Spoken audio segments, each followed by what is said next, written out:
Are you ready? Can crush us. It don't really get no better than this the podcast that you're looking for if you're really heavy into wrestling. Hosted by the Mark. Energy that's so amazing. Gotta keep it entertaining. Rep the Can Crusher Nation. Yeah, you know what's going down in the ring. Lights out when you hit a ding ding. Knock them out like boom bada bing. Hold it down, you can crown me the king. Got a shout out to the Miz and Duke the Dumpster. We choke slamming everybody. Power driving, hit them with a face buster. Yeah, this the show you need and it ain't no need for waiting. Mark, hold it down for the Can Crusher Nation. All about wrestling and keep it entertaining.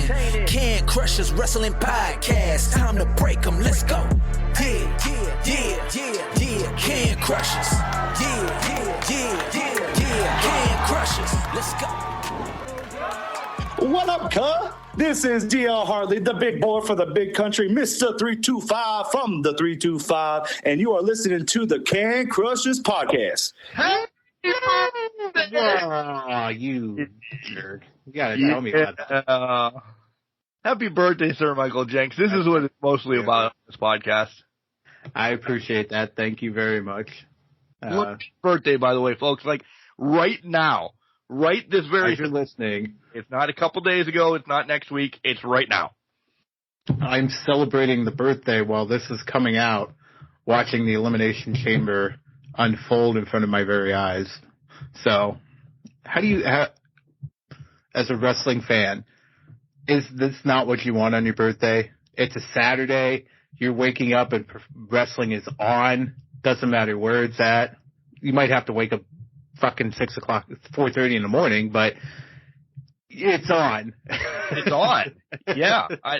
Listen, I completely agree. It's my birthday today as well because of this. I am so stoked to find out, and I'm not knocking anybody, what it's like to watch a pay-per-view early. The earliest we've ever had them is like 1, 2 o'clock, right? I remember the one from Japan in 2015 or something like that. It was 4:30 a.m. I remember that one. I don't remember that one. Well, here's the reason. Here's why I remember it. A, I was in D.C. for a Foo Fighters concert. It was the 4th of July. And B, it's when Finn Balor first won the NXT title. Okay. So, but to your point, Mark, this is probably the first one in 10 years, maybe? I think there was an Australia show back in 2018, but I don't remember it being that early in the morning that you had to get up and watch it. And let's be honest, it was kind of hot garbage anyways from if you remember that card, but yeah, I'm stoked about this. Like, listen, it's going to be a normal everyday day then that I wake up at 4:30, come downstairs, right. yada, yada, but I'm also building in a nap then at some point. By the way, this will come out probably, because it always does come out like 7 o'clock. I know you're going to listen to this after you watch Elimination Chamber, essentially. Right. We're in a predicament where we're going to give some predictions later, but it's going to be after. You can make fun of us next week then, for sure. You can make fun of us, although I have a feeling we're not going to be in that bad of shape. I don't either. It's probably predictable show. We'll leave it at that till we the third segment when we get there. But hey, by the way, welcome to Can Crushers Wrestling Podcast. Sir Michael Jenks celebrating his birthday, Mark the Mark, back from craziness. That's why we didn't have a show last week, but we threw you a special on Sunday, which was pretty fucking amazing. It made up for it, I think, for not having the show, I would say.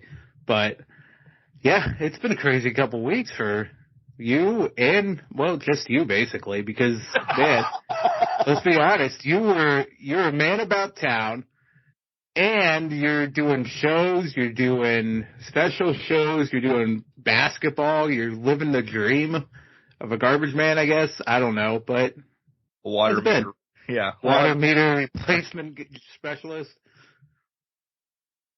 So, yeah, to do about last week, shit just got real. I had to reschedule due to the fact that basketball games came up. Somebody had pieced out at the radio, so Mark's not going to let something go unbroadcasted essentially because I have Fridays off on the radio usually. Yeah. Da-da-da-da-da happened. We didn't have coverage. Of course, I'll go cover a game because it's for the kids. It's not for me to get my voice out there. They get the recognition, yada, yada, yada. And I skim over that because you guys, as long as you've been on this road with us, you understand it is about the kids when I do it. So I called Jenks. I said, hey, we got to move it. I got to cover some stuff. Da-da-da-da-da. Okay, boom, bang, boom. I felt guilty. And then, thank God, our homeboy, Vinny Barry, stepped up. He's like, do you want to record this weekend? And I'm like, oh, fucking right, I do. Whatever, I'll find a place to talk about this Black Bart book. By the way, read it. It's amazing. If you haven't, go back and listen to the Black Bart podcast. But then, moments before me and Vinny are getting on, he says, hey, do you want to do this during Zoom? Bart's feeling good because, as you know, he's battling cancer and everything. He'd like to come on too. What? I'm blowing my shit up. Like, I'm going to talk to Black Bart. I didn't have anything planned, yada, yada, yada. I know it's about his book. So we record this. I instantly put it together. I throw it out. I go to a basketball game and hot reviews on it. Everybody loved how real Bart was on it. And listen, when we stopped the record button and we chatted a couple minutes afterwards, he's so grateful. He's just an amazing human being. As dastardly it was in my childhood, he thanked us and this and that for helping put it out. If anything, go buy the book because of that. Proceeds go to him to help out his recovery and the bills that he has and everything. But this Black Bart book, once I got it, I had to read it, piece by piece. I love Todd as God. This crushed it. Crushed it. It crushed it. Yeah. Because you were hyping up Todd as God for at least 3 weeks, 4 weeks maybe. But this crushed it. By far. Absolutely crushed it. And then if you haven't listened to the interview with Black Bart, listen to that. The spotlight then that was Wednesday with D.L. Hartley, dumpster fire of all podcasts, and I mean that endearingly, unbelievable. I sat back and listened, and he did everything from being in ballet to band to wrestling to video games to the best way to eat chicken wings. It's all in there, and there's already part 2 scheduled. You're getting everything under the sun on that episode. I haven't listened yet, but I can't wait to listen to this.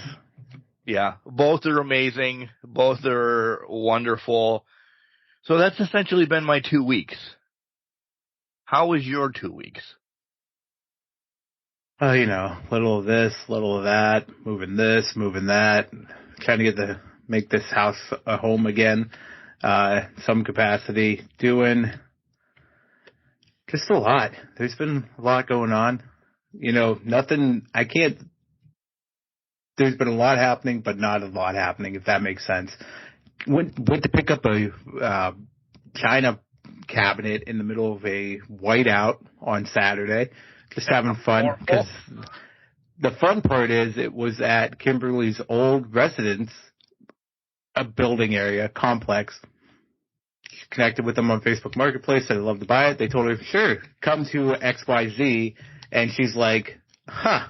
And she told me, I'm like, God damn it, 2 weeks. We gotta go back to fucking the first thing I said was, you couldn't have found this 2 weeks ago when we had the U-Haul, right?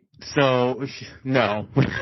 But, so we went back down because she loves snow and moving stuff into snow, obviously. But it was good. We got it back, got it loaded up. Shout out to her family for helping out with that. That was my 2 weeks. As we bought that, we were unpacking the house. Work has been work. Kind of pushed through everything under the sun. And I spilled my beer about 2 minutes before we started recording. And he started calling, and I'm like, you gotta wait a couple minutes. I gotta clean this up. So. And in that couple minutes, I laughed because I'm like, everybody's having a Mark week. Good. That's the thing. It's just felt like one of those weeks where, I'm not not upset, not nothing. It just felt like it was like, WTF. Yep. What the fuck is happening right now? That's been kind of the week. And then the beer spilling was like, it's the last one that I had of that one, and that was really the crisp one that I was looking for. And it was like, son of a bitch. And of course it happened, but it is what it is. I've already drank the rest of it, so definitely hankering for another one. Do you want to pause and go get one? Are you good? No.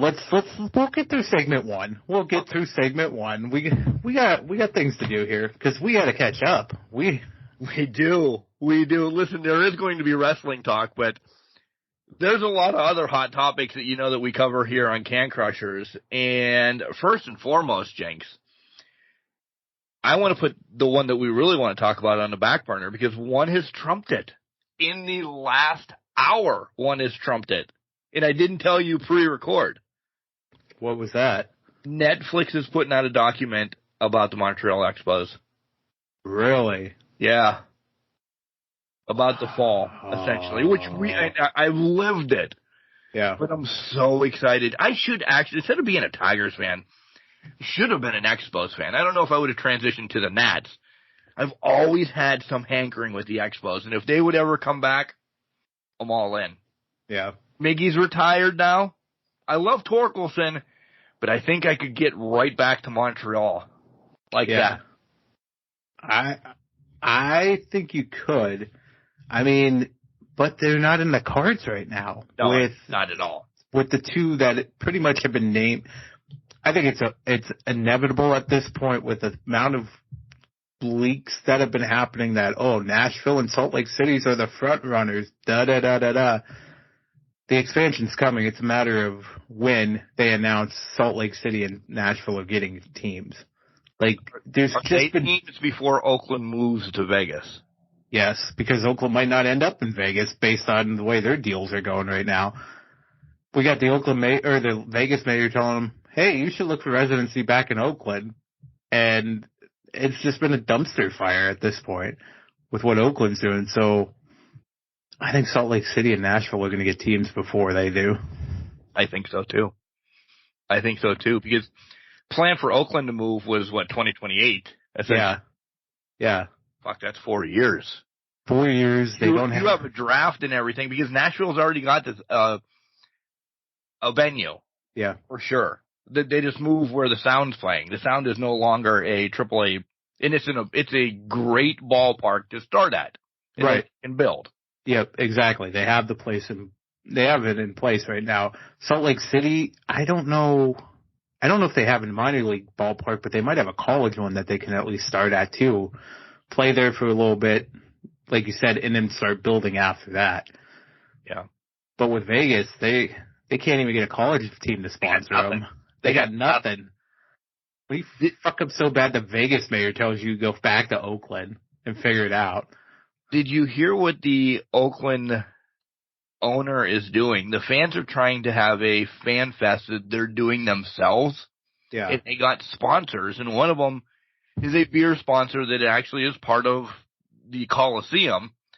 Oakland called them. This is what I've heard and read, and I don't know the major details, but essentially it's like, hey, if you go with this fans thing that's going on, you are not a sponsor anymore of the Oakland Athletics.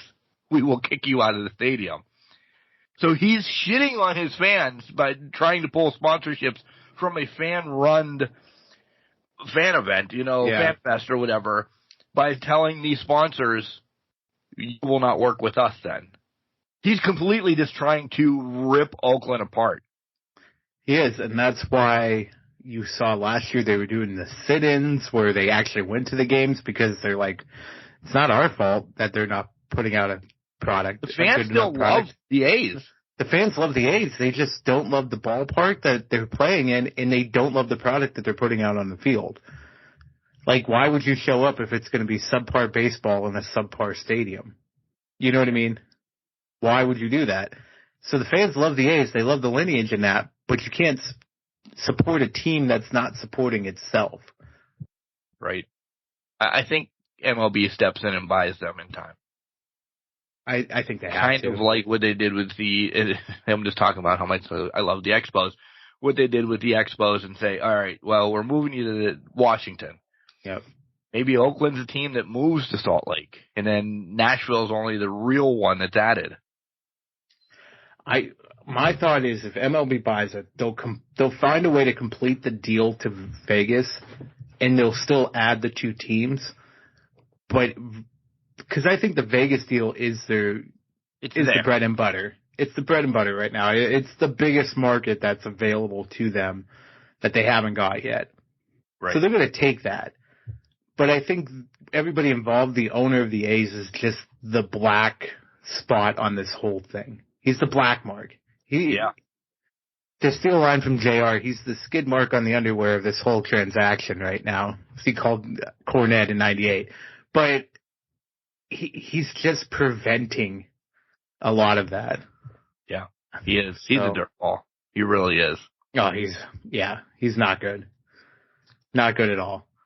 Update, a hour before record, I bought WWE 2K, the mega package. I was super excited. And I found out on purchase and everything, I get 2K23 as well for free. Now, granted, I'll probably play it this weekend a little bit, but then I'm going to only play it this weekend to get accustomed with some stuff again, play maybe a War Games match or yada, yada, yada. Understand that, yeah. Not deep diving into it because I want that week off to be – listen, I've already put in for my day off on March 5th, folks.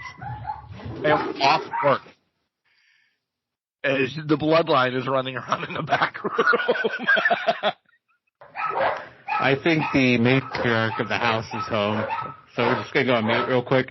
Okay. They're going to do their thing. But I'm super excited. I really am for this new 2K. And listen, it might be come home, work Monday, siesta, wake up at midnight, do the download, play until I need to go to bed Tuesday night for work on Wednesday. It might be, I'm telling you. Agree. Hey, that's the way to do it. That's 100% the way to do it. I want to be that 46-year-old kid sitting in his mom's basement for a day. 200 superstars.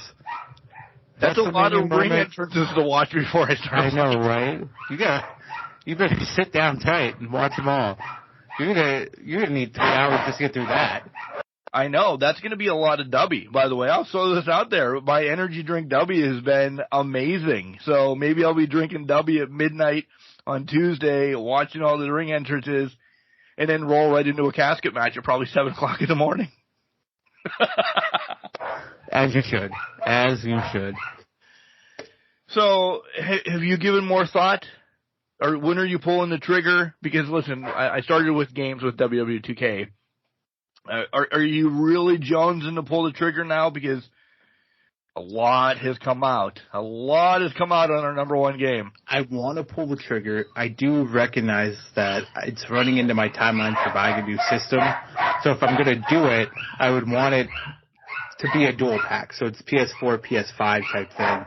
That way I don't have to buy it again when I get the system when it's time. So WWE, if you're getting that, that may be the incentive for me to get it. I can play 2K23 on the old version, and then I can carry 24 into the new version once I get that. Right. Jenks is just shaking his head as the bloodline dog.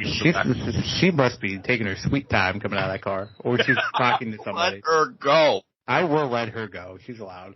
So that's good that you're making that choice, because we don't like fast-forwarding life. We don't. We like living life and everything, but right.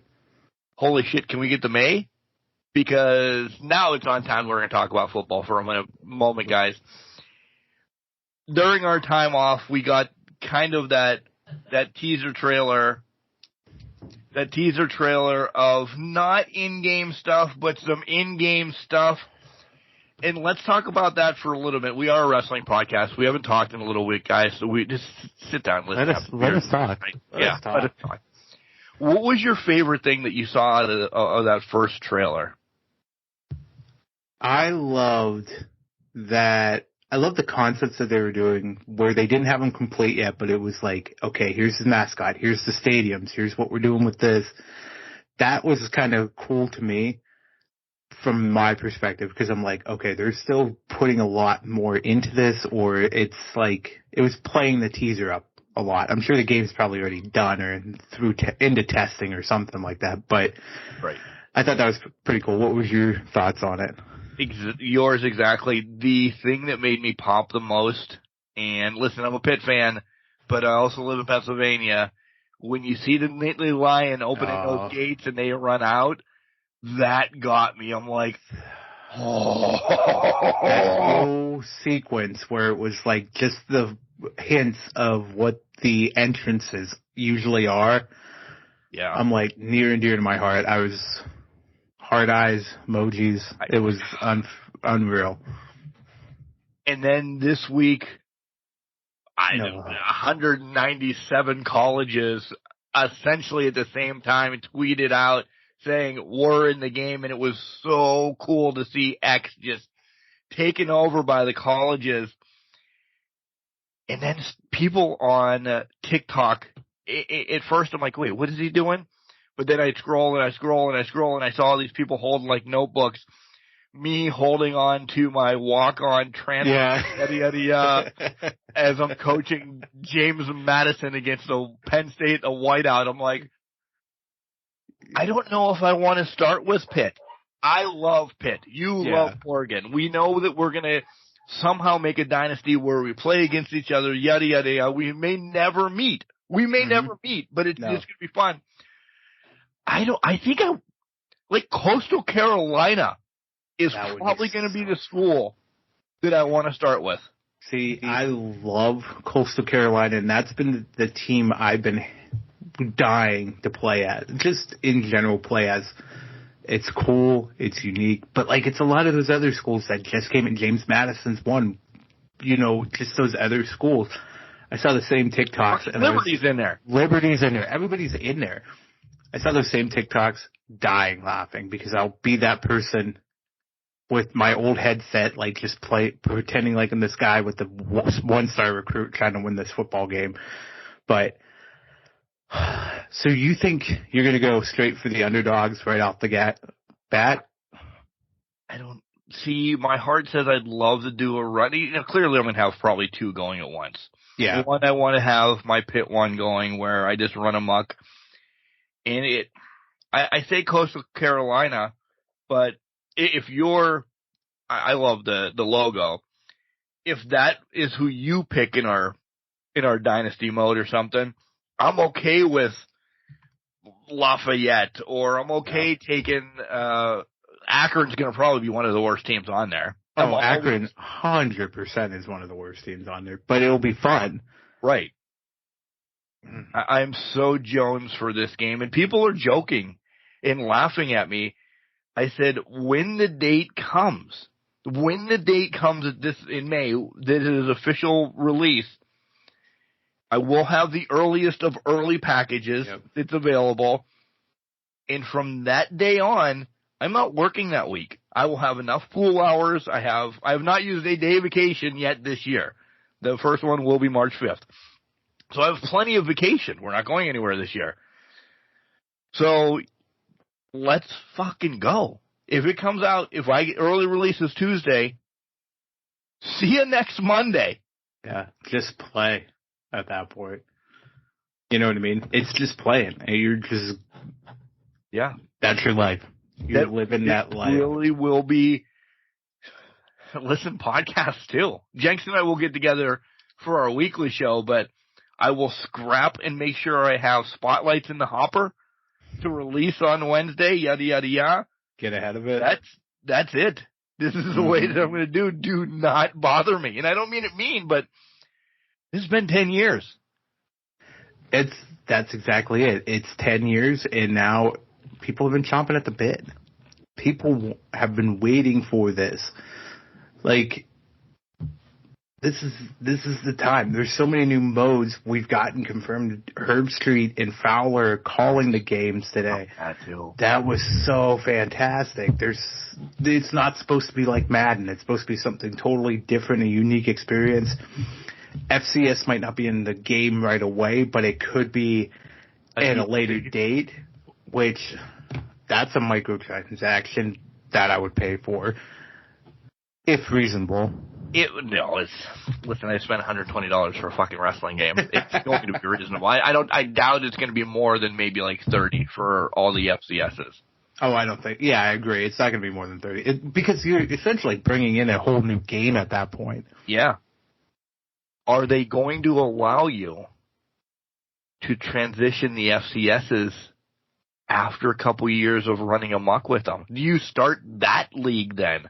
As me and you talk, I'm going to take, I couldn't even name some of the FCS's teams right now, but I'm saying, do you take a team there, run amok in the FCS, and they give you that option? Do you want to go up to the next level?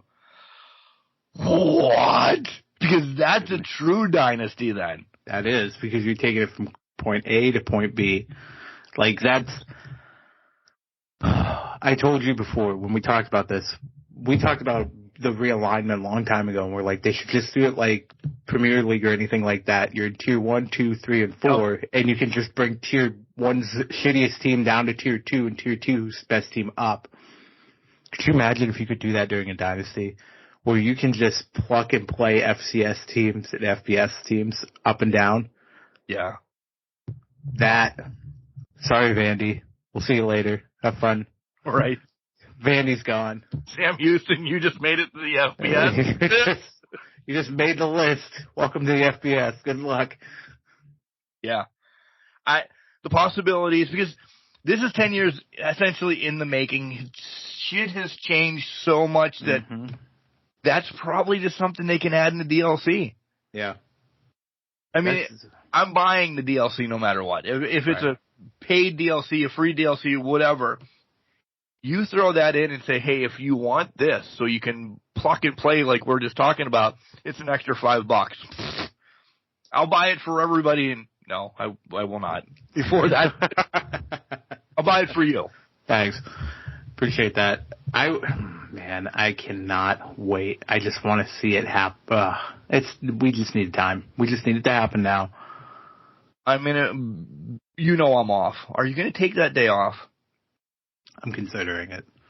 Probably. I mean, I just took the NCAA for any day off. So, yeah, it's going to happen. Okay. All right. Do you want to talk wrestling, I guess? Probably. Do you have any other hot topics besides wrestling that you want to talk about? I gotta go back to NCAA, guys. If you haven't heard, NIL deals are in, and transfer portals in too. So, game on. The NIL deal that worked out for the real kids. Yeah, $600 and a copy of the game. I mean, listen, that's cool. You can opt out if you don't want to. Yeah. Even if you don't want the game, you just having your likeness in the game, you're getting a free $600. And why not? Why not? Why don't they call us and say, "Do you want this?" I don't even want to. I'll take $6. I'll take $6. Right? Yeah. What's interesting about that is I think I saw somewhere today already 5,000 of the 6,000 eligible kids have opted in because of course they have. Real talk. At one point, we've all created ourselves. Yeah. But we've created ourselves on our platform, on our console. Wouldn't you like to be in a game that everybody's going to play with Sir Michael Jenks one time? Yeah. Or at least, this guy's in the game. I'm probably never going to use Mark to Mark, but he's here. Yeah. What? I agree. It'd be fucking cool. It would be freaking amazing to do that. If I was in college too and I need $600 is $600, man, I'll take it. Noodles. So many noodles. Yeah, right. People in college these days are not, especially if you have an NIL deal, are not eating ramen noodles. They're making more than both of us combined.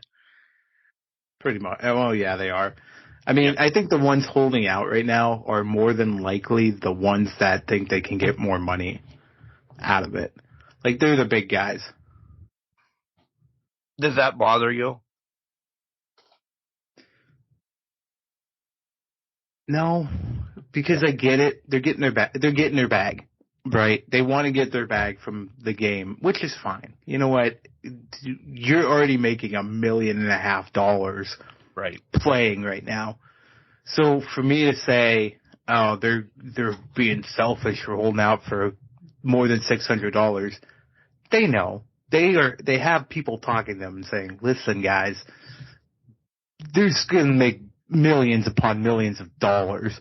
You can get more than $600 for your likeness. But the kids that'll never see the NFL field are probably like, I'll take the 600. I think of the 5,000 that signed, some are going to make the field. Yeah, they'll play. They'll get in a practice squad. They'll do something. Yeah. Whatever. I mean, I understand, but come on. And, at this point, I'm like, and I don't even know somebody, but, Bob Jones doesn't want to sign because he's the USC quarterback. I'm not going to be USC ever anyway. Good for you. Yeah, I never will be. I will play USC in the Coliseum and beat LSU. USC. I don't know why I started throwing L's in there.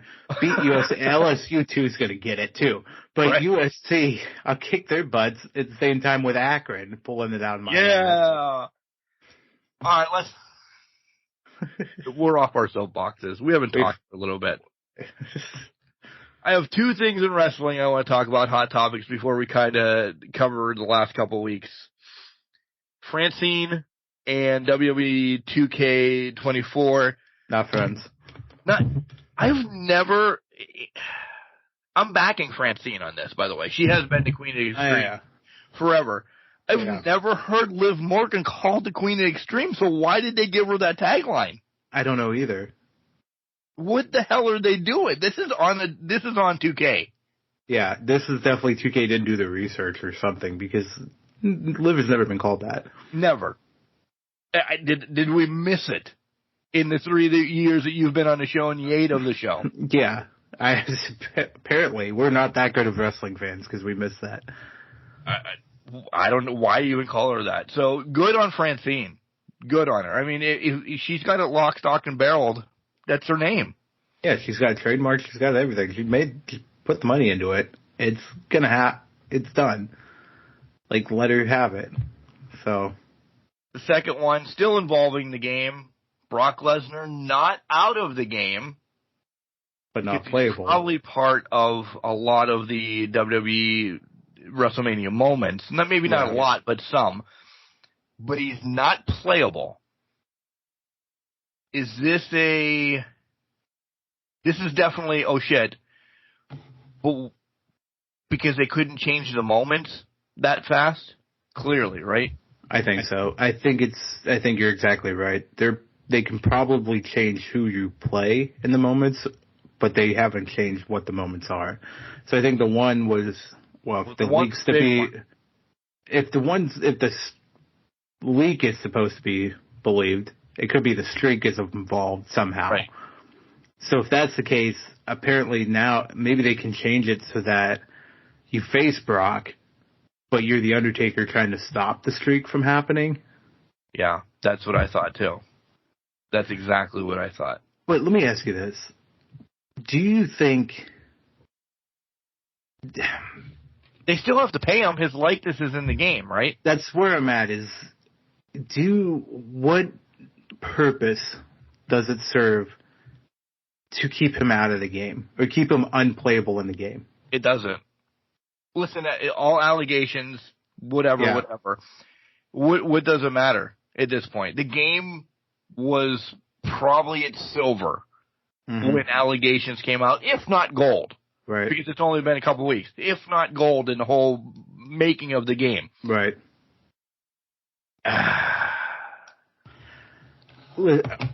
Yeah, allegations besides the point. You've already got him in there. You already have the likeness in there. You have everything about him. It's there. To me, you're kind of spending money that just deliver the game. You can remove him from the promotional stuff, which is fine. It makes sense. You can flat out just not acknowledge that he's in the game if you want, but it's already there. Like, right. Because some modder... Snuka's been in some games after. Oh, yeah. Snuka's been in some games. Some modder's going to figure out how to get it set to get him playing. Because they got nothing better to do. So it's going to happen. Like, to me, I get it. I don't... If the allegations are true, I don't agree with what he did. But at the same time, you've already put him there. I don't use him now. I don't use him now. There's a subset of wrestlers I don't use in the game. He's one of them. Yeah. Listen, when it's Country Brock and he's lifting up the ring and everything, we like those moments, but I'm not going to use him in the game. I didn't never use Santino Marella when he was in games, and that's not a knock on him. There's just people that I don't use, ever. Yeah. Even to beat up. It doesn't matter. I'm like, he's in the game. Cool. I don't care.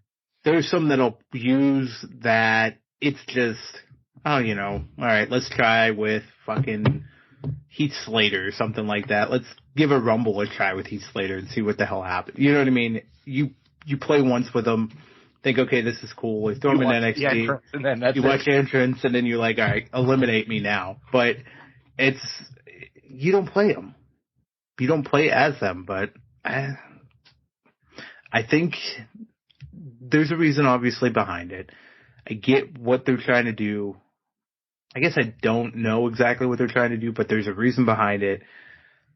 It's their discretion. It's their game. Move forward with it. I just don't think it stops the sales if he's not playable. Whether he's playable or not, I don't think it stops the sales. Yeah, I don't think so either.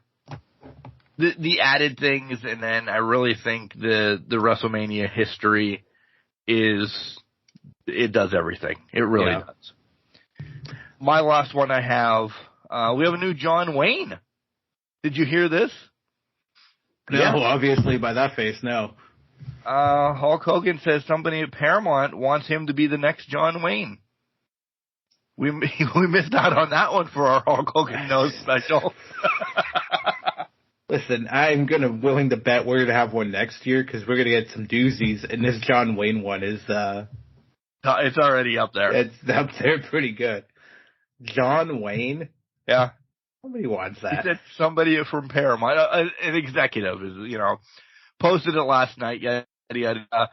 An executive reached out that they want to make him the next John Wayne. Could you see? Listen, Thunder in Paradise sucked. Super Nanny or where Mr. Nanny, yeah. Yeah. Suburban Commando, all no holds barred at all. I see. This is where a lot of people will fight me. No Holds Barred did what it needed to do. It was a wrestling movie. It was horrible. It was horrible. I don't disagree that it was a wrestling movie. I get that, but yeah, it wasn't great. These are not cinematic masterpieces that he's putting out. Was my point. No. Speaking of that. I did have one moment. It is now on the streaming service, The Iron Claw, for $20. I shut the house down. I've told everybody I'm going to do this, I'm going to do that. The wife sat next to me, watched it. I bawled 4 or 5 times during the movie. I own it, so I can now go back. The movie itself is fucking believable, Jenks. I need to get a lot of bad words out today, so I apologize. Jenks, you've been doing a lot of PC announcing over the past couple weeks. You're right. And a lot of PC water meters. So I need to get this out. The movie itself, if you have not watched The Iron Claw, and you can buy it on streaming, I'll tell you, spend the $20, buy it, and watch the movie for itself.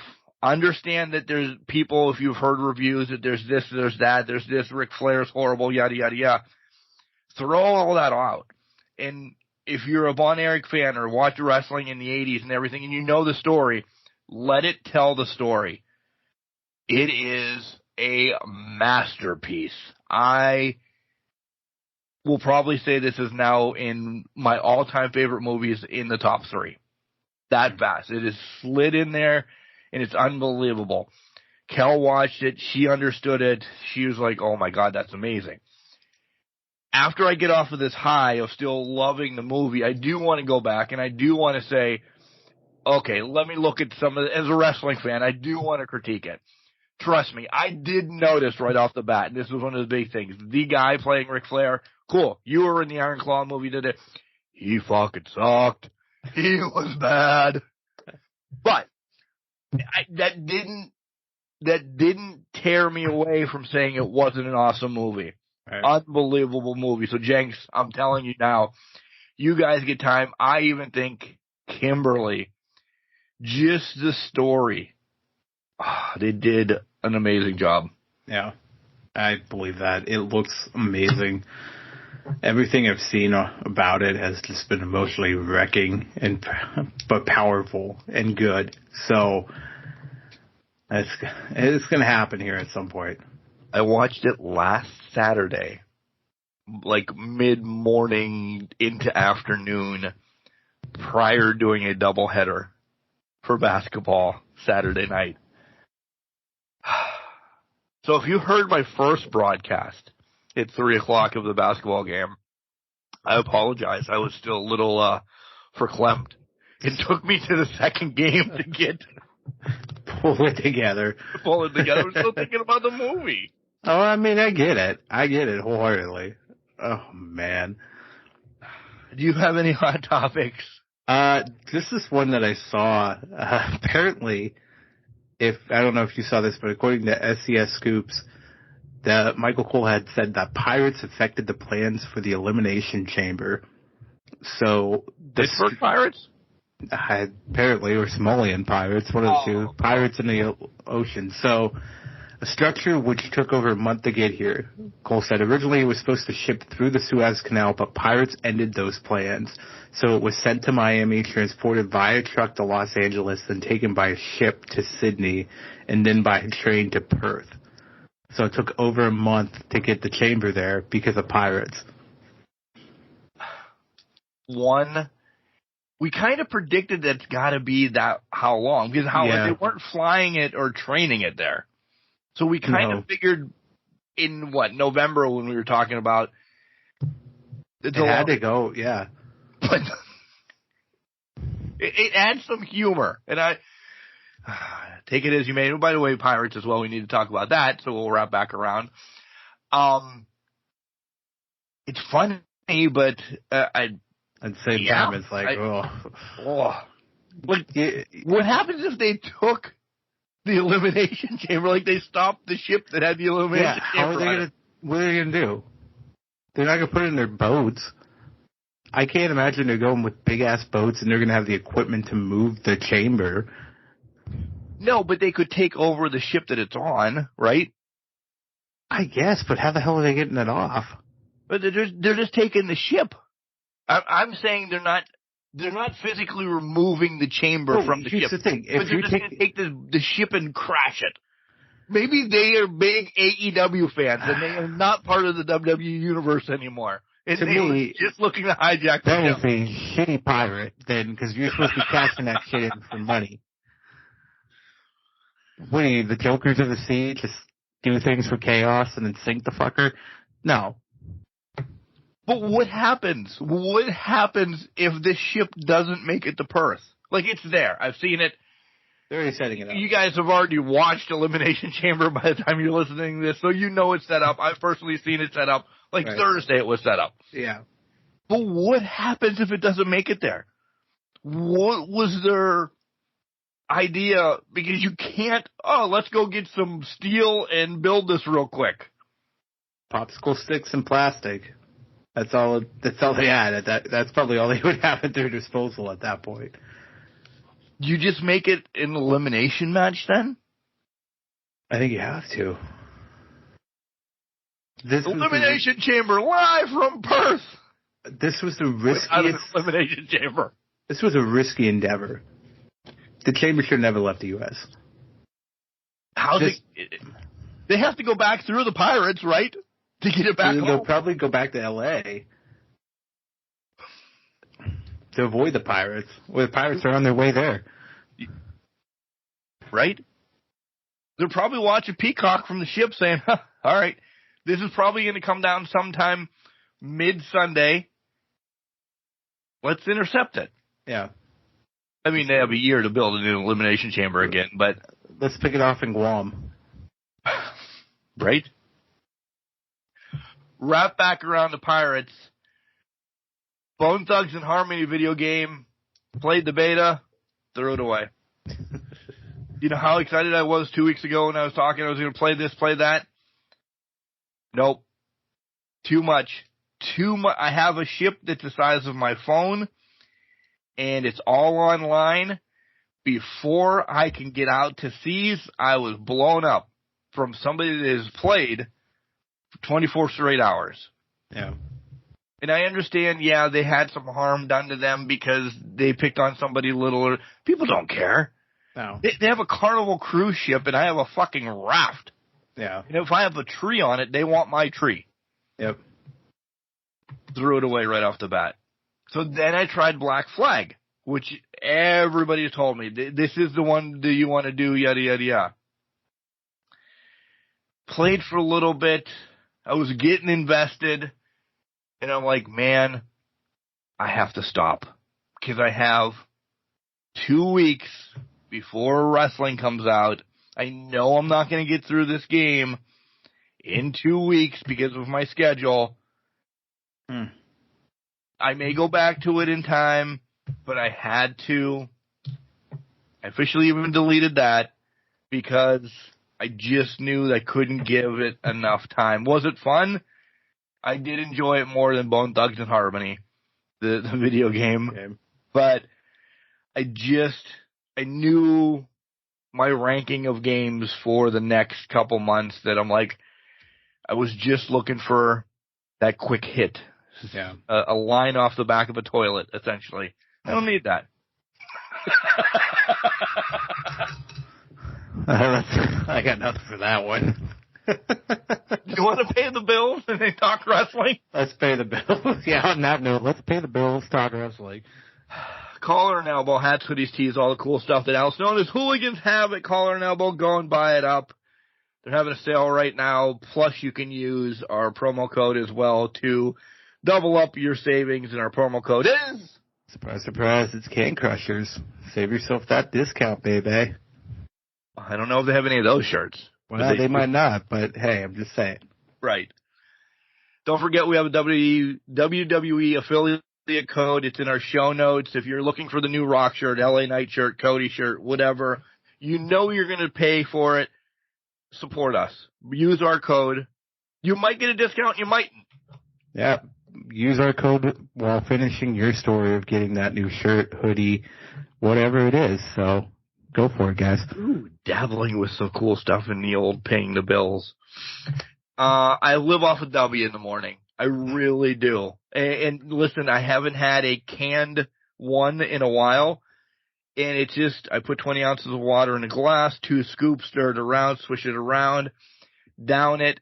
Guys, I've been up, not today, I did take a little bit of nap today, by the way, but normally, I've been up from like 3:30 in the morning until 10, 11, and I'm not worn until I get home. Yeah. But it just keeps me going for basketball games, and there's no calories, no artificial colors or anything. It's no carbonation. It's really good. Guys, I really suggest check out W. There's Beach and Peach is still, I've ordered 2 more, essentially, because I don't want to try the other flavors. Once I find one that Jenks knows, once I find something, it's awesome. Yeah. The wife took a little swig, and she's like, oh, my God, this is actually better than any of the canned drinks that you forced into my throat before. That sounded weird. But check out W and use the promo code CanCrushers, and you'll save 10% there, too. Yeah, I'm assuming it makes you feel like the Ultimate Warrior running the ropes and shaking them. I'll tell you, in the morning, and there's no crash, by the way, in the morning when it is garbage time, I have been known to be miserable and cranky and everything. Workers are even saying, he's like, what are you doing? Why are you on this little bit of a high? And I'm like, honestly, the only thing I've changed in the morning is I do a 20-ounce shot, essentially, of W. and it keeps me going. Like, it is that I've never thought I would be gloating over an energy powder drink or anything like that in my life, but it has changed it. It really has. It's really cool. Yeah. That's amazing. Captain Obvious. Don't forget, we have merch also over at CrowdMade. The link is also in the show notes, but if you go to CrowdMade and you type in Can Crushers, there's shirts there. I don't know if they put the shot glass in the glass up yet. I haven't been there in a couple of weeks. I do know the tank popped up because I did get a notification on that. But CrowdMade is where you can get our merch. Jenks is actually checking right now. I'm checking it right now. Yeah, of course I am. We got to make sure. Yeah.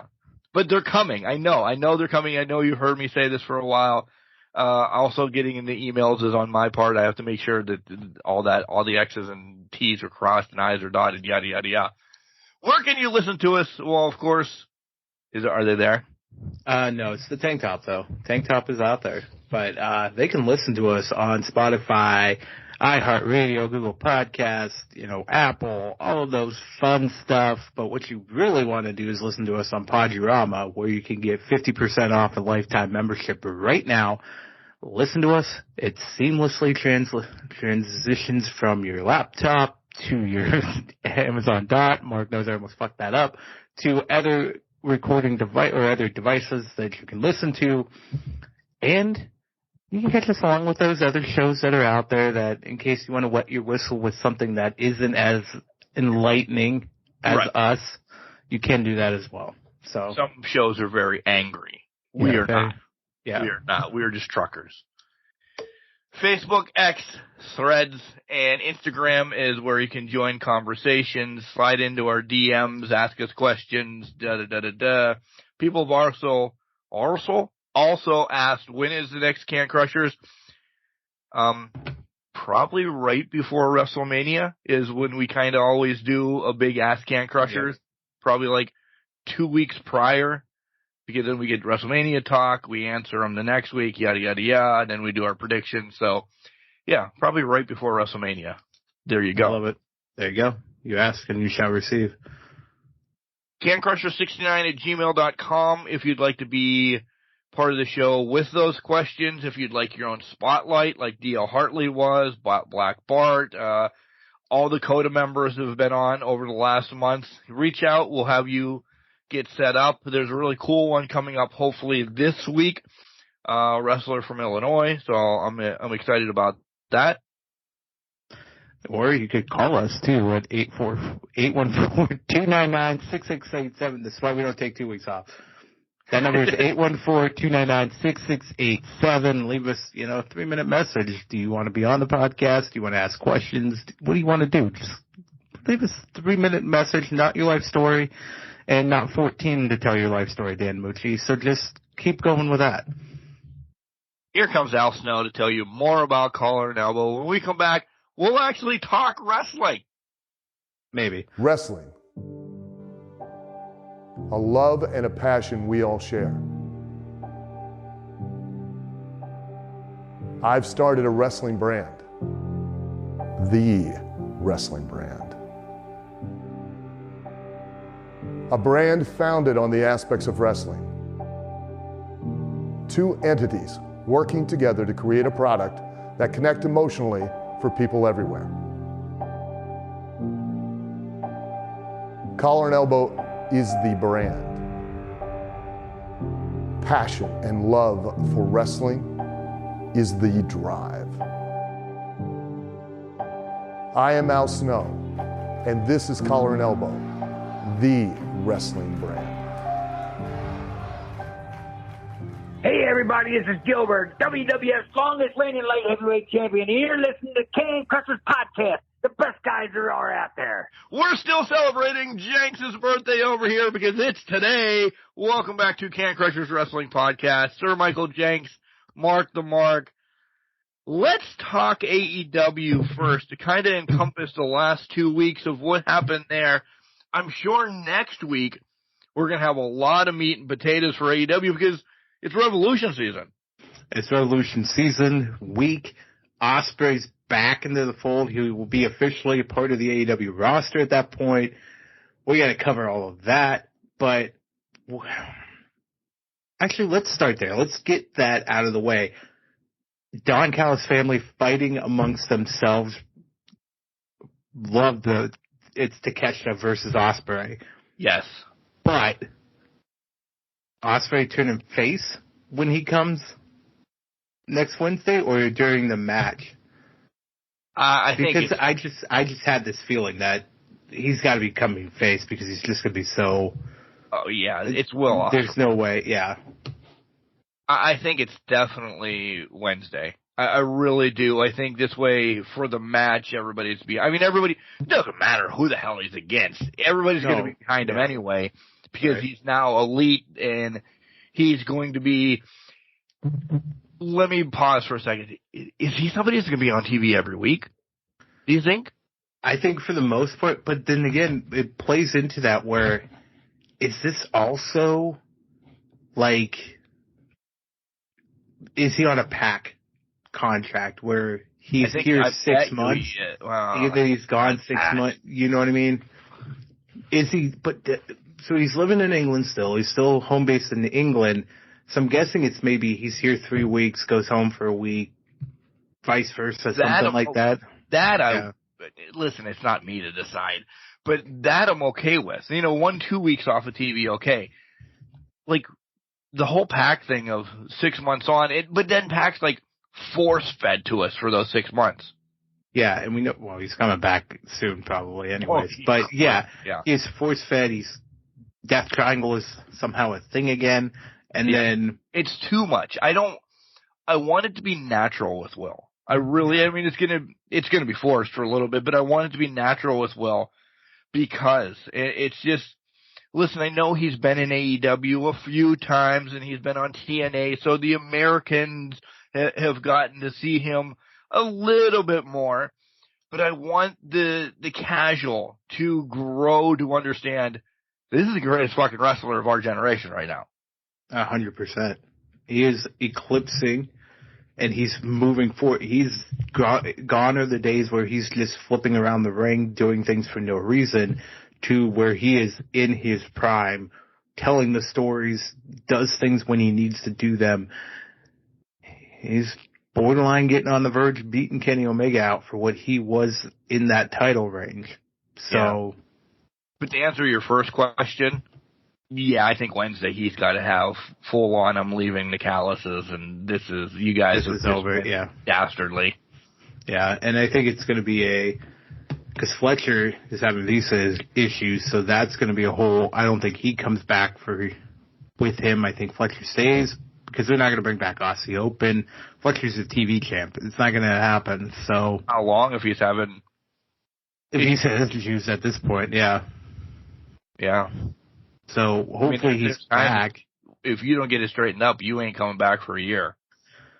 Yeah, that's true. And I think that he's under the gun now because if you think about it, this happened to Hayter too. She was under the gun to get back whenever she could. And it took her quite a bit of time to get there. So. Yeah. By the way, video games, have you bought in the Swerve Hayter the package yet? Have not. No. I haven't either.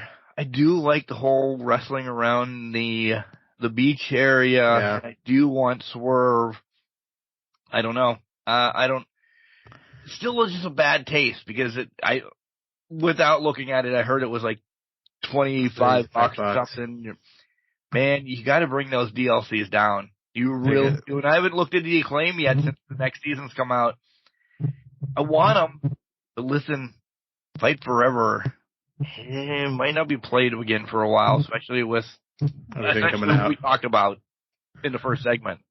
Also, I was so disappointed when I saw there's ratings again for WWE. I hate it all. I just want to burn it down. I get it, everybody. I'm on my high horse. I'm in the minority. I'm on my high horse here. I just want to go play. Yeah. Like, that's all I ever want to do is just go play, enjoy it. But anywho. Yeah, so Callis, we'll see how that goes down from that perspective.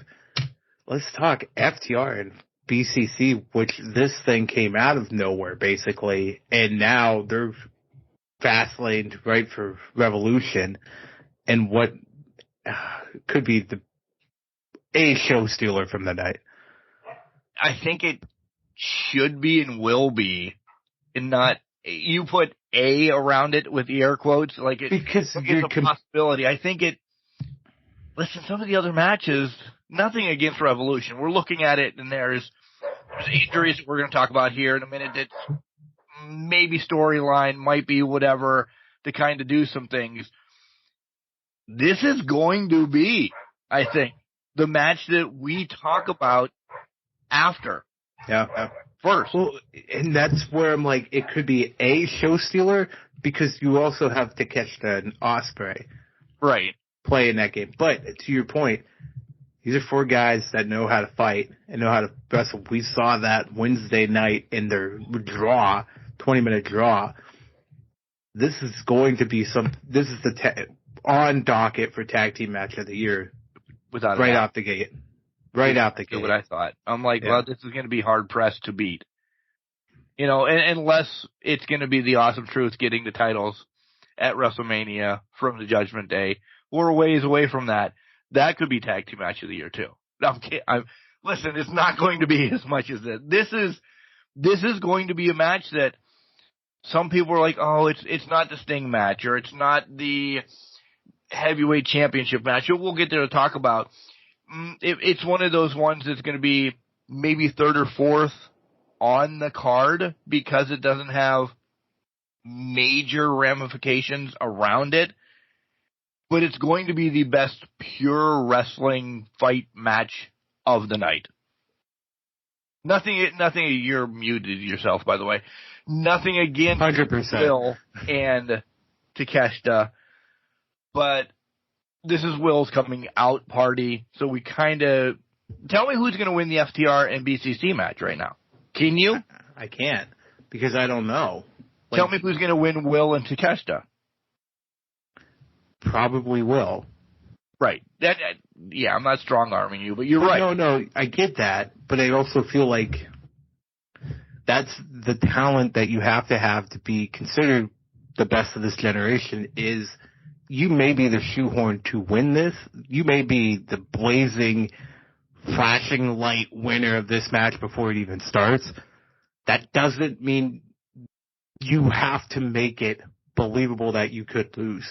That there is a possibility that you could lose this. Right. That's what makes you one of the. I'm talking like I know anything about wrestling. Like I know a thing. But I think, in my opinion, that's what makes you one of the greats. Is you may be the handpicked.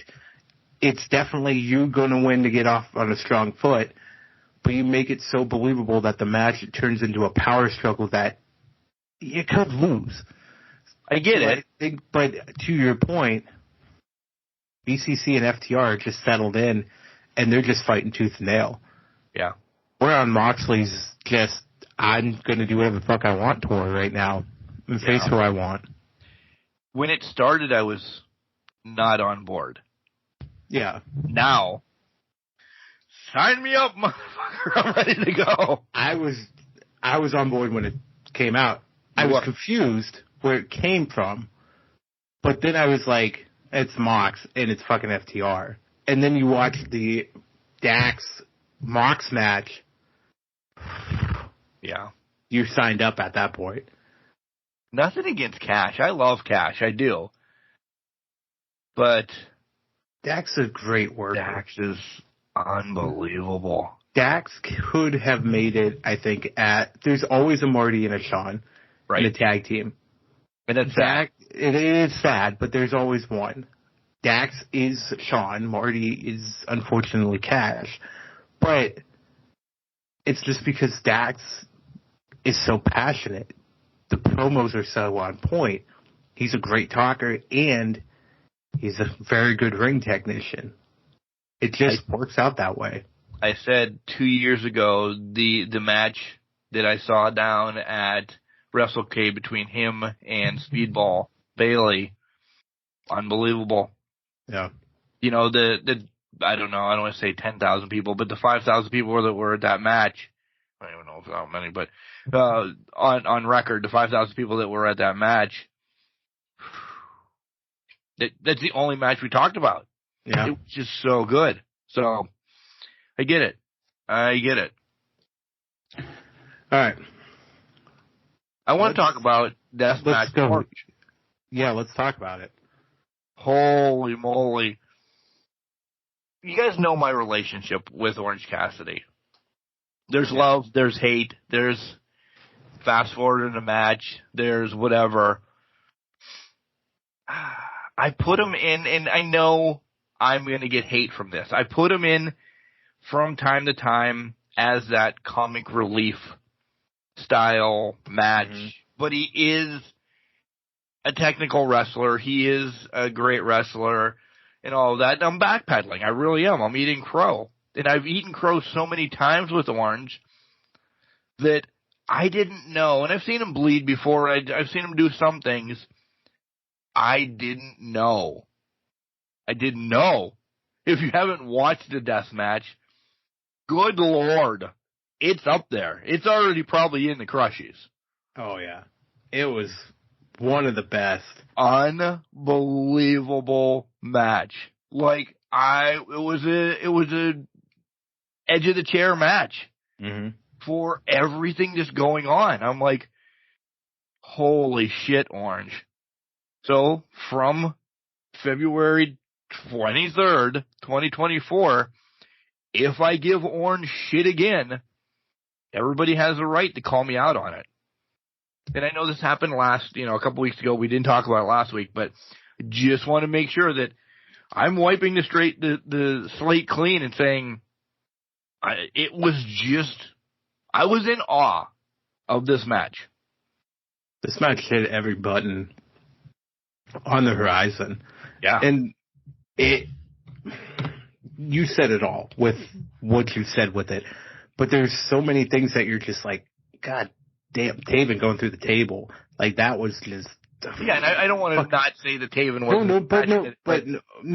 But to that point, I have to give credit, though, to Taven on this, because I'm sorry, sir, I'm not familiar with your game. It's the words that would come out of my mouth, because for me, Matt Taven, this was his coming out party for me, and saying, well, shit, this guy can fucking go. Like, we know I'm the prudent, I'm all about Orange, da-da-da-da-da. Taven, though, coming up at it, just not somebody I'm greatly familiar with. I've seen some stuff, but this was just something of a coming out party for me with what he was doing in the ring. And then it's just one of those things where they had the hokiness of the Valentine's Day stuff with, a heart box filled with thumbtacks, and then you have the other heart boxes coming in and out, and that I feel like there's somebody behind me, but it was that's all right. Behind you. But there was so much just happening with this. The hokiness was there, but it also made sense for the Orange match that you always see. And then there was storytelling. And the fact that major storytelling to push us to, Roddy and Orange, but then you have Trent really taking a bullet for Orange at one point. Bennett's trying to help out. It's all over. It's it's just placed intricately throughout the match that it worked. It was 100% a great match between the two. Yeah. I want it done again. And I don't know if they could, and this isn't a knock on them, I don't know if they could do it just like that again. And no match is ever the same, yada, yada, yada. But I don't know, because what they did, I thought this was going to be a wet your whistle match. Yeah. This was 10-course meal match. Yeah, I thought we were getting something better than Texas Chainsaw Massacre match, but not to the level of Swerve. Yeah. Strickland. You know what I mean? Especially with it being on free TV. Right. Exactly. That's probably the best way of putting it. Yeah, exactly. This was and will be. We'll talk about it in December again. I know we both will. Yep. 100% we will. Going off of that, the storyline, though, to progress forward, they're playing with a lot. They're playing the card again that Orange is going to get tired. Yeah. It feels like, because they've made it a point this week where he was in Rev Pro. He defended his title in a 7-man match in Rev Pro. He was in London and the UK traveling. Now he's wrestling Mike Bennett tonight in the death match the week before. It's going to get to a point where it's the tired thing, and I don't know if I like that they're trying to protect Orange with the tired gimmick. I get it. And that's how he loses to Roddy. Do you think... Are you predicting he loses? And not bold prediction, or just talking. Are you saying Roddy gets it? I'm saying the way they're doing the storyline now is leaning towards Roddy getting it. Yeah. But I also thought that at the beginning, before they even announced the match, that they're going to try to pull some BS where every member of the Undisputed Kingdom gets titles. Right. So with that, maybe because Orange has been on even with his tired moment, he had a week and a half off, essentially. Yeah. Right? Yeah. Maybe we don't know Orange's personal life. Maybe he says, hey, I'd like a month vacation, or right. I'd like something. And that can get him away from, not that I want him away from this title, but it can get him away from it and reset for his next big adventure or whatever. Because if we are building for the Undisputed Kingdom to run amok, which I think we both agree right. is going to happen for a while, you need a strong player like Orange away. Yeah. So if he's away for a month and then best friends are in trouble and then he shows up at whatever, Double or Nothing, is a surprise to help him win 6-man titles, whatever, something like that, it will reset it, and I won't forget, but I will forget that, oh yeah, he still has a beef with Roddy. With Roddy, with the Undisputed Kingdom. Blood and guts. If he lingers, I'm like, why isn't he getting his rematch? Why? And I know there's not a lot of rematches in AEW, but why isn't he getting another shot at this? He's held it for 9,978 days. He should get whatever he wants. If you have him go away after this one, I think the first tired was a necessity to bring him back because Mox had to do some stuff to kind of bring it back around and everything. I think this is where they're going with this one, saying, all right, God damn it, Orange has carried this title now for a year. Please give him a break that he is well deserved. Well, he's synonymous with the title at this point. Right. It's his title. It's always been his title. He's the workhorse of this title. He's helped lay the foundation of it. But let's be power positivity here. We're talking about the lineage of this title in 10, 15 years. Orange is going to be the person that a lot of people think of. Right off the bat. So I think that's where you're going to get that they recognize that and say, I think there's also the opportunity to let's build somebody else up. And I think that's where you transition. I think Roddy gets it for a little bit, potentially gets it for a little bit. But Roddy's not benefiting. Yeah. Roddy's just getting it for the group at that point. And when the group has they already have their issues, let's face that. But when they have their big issues, that's probably first to drop, and then the tag, Everything's going to start trickling down, and it's going to be whatever. Because we're only building them up right now. Yeah. They're being built up probably through Forbidden Door, and then they'll come back down. Yeah. Mine is injury related. Okay. We've had Hardy in a Sammy match. Yeah. Take that injury. Hangman. I want to talk about that one. We can talk about Hardy's as well. And then Madison Rayne coming back just to instantly be injured again. Yeah. What do we think? And I have some thoughts. What do we think is, and it moves this, that, and the other. Do we think that chaos is going on a little bit in AEW? Because I always link it back to this, and I don't know. there's too many Indians that we don't have one person saying this is what we have to do. And I know this is probably not the PC way of saying it, but like we just have so many hands involved that maybe it's just free will of what's going. There's been a shit ton of injuries in AEW recently. A shit ton. I think it's more carelessness than anything. I think there's people not fully understanding what they need to do or understanding how to land, how to do this, how to do that. I mean, look at the Madison Rain injury right on her head, basically, head and neck area. I think that was just a combo. It could have been a combo of tiredness from Deanna to Madison not fully getting up to where she needed to be so that it can be turned into whatever they were trying to do with that.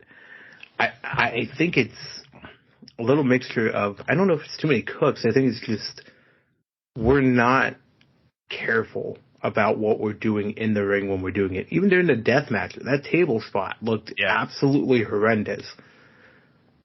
How he survived that, I don't know. But, like, to me, it's just about they have to be more careful in what they're doing and how they're executing it. I don't think it's too many cooks in the kitchen. I think they just got to be smart about what they're trying to do. Agreed.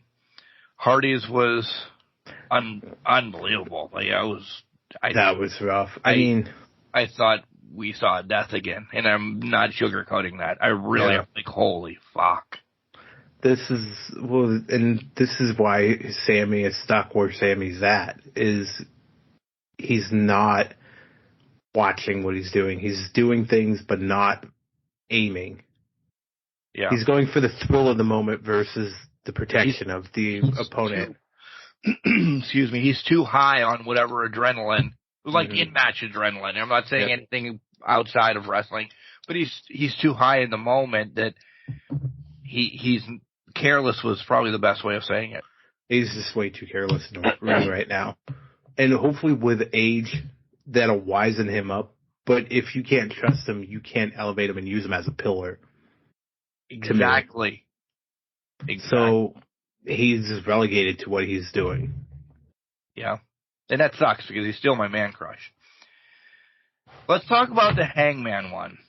We've heard as soon as it happened Wednesday, fucking shattered ankle, done. Not while.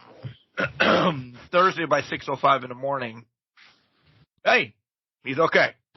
He's fine. It's all storyline. It's all play. Right. Are we really getting a triple threat next week?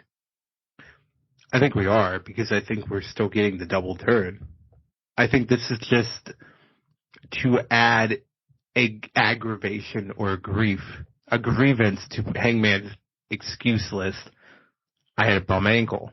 I had to face Swerve and Joe. I had to do this. I had to support Hook and RVD.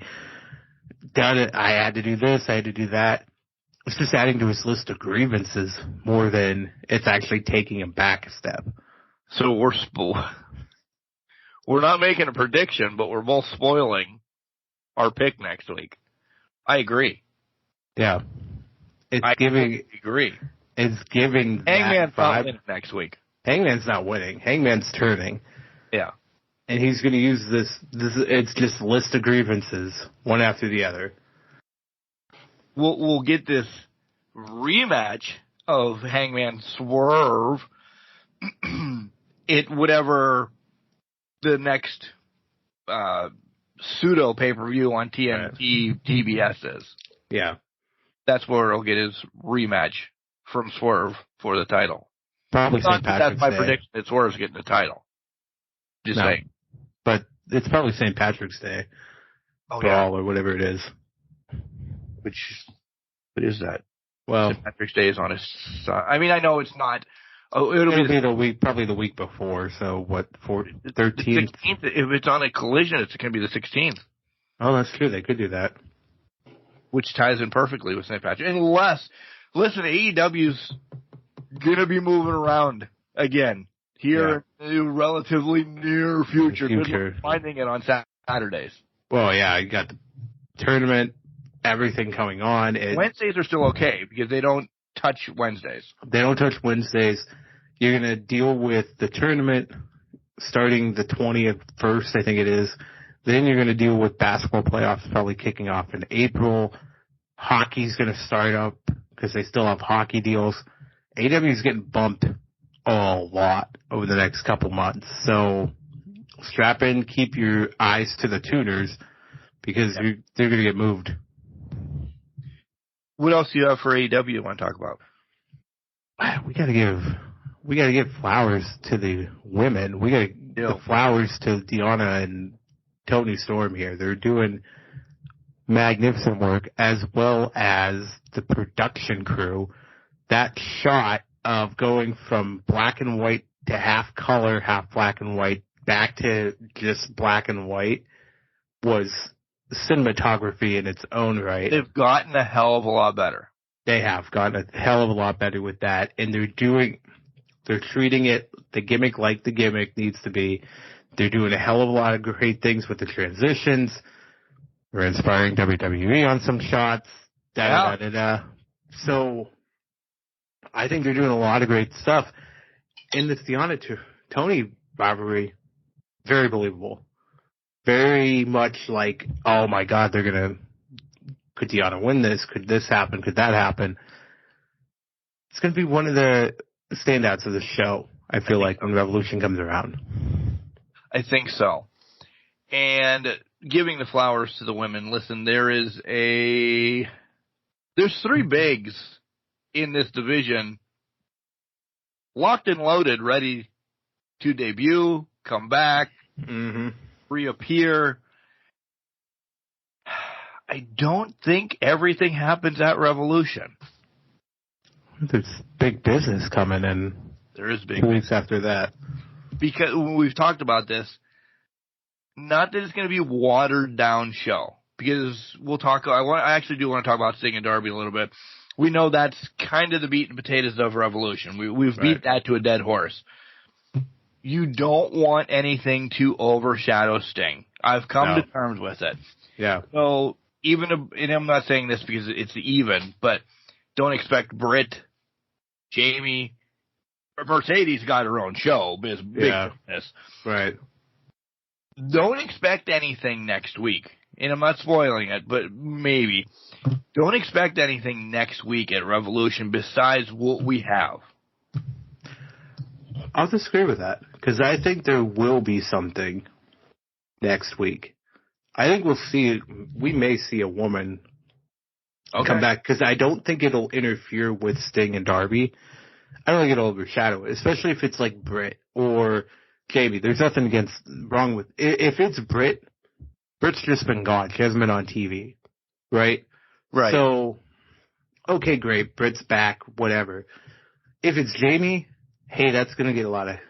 That's more than Britt. Hype it up. We love Britt. It's going to get more than Britt. Exactly. We know it's not Monet. It's not Monet. But I do have a theory about that. I think Jamie could come back next week. Not a big deal. Brings back the rivalry of Tony and her. Moves us past Deonna to the next level where the friendship comes into play. There it is. Britt, though, I think is the red herring big business return in Boston.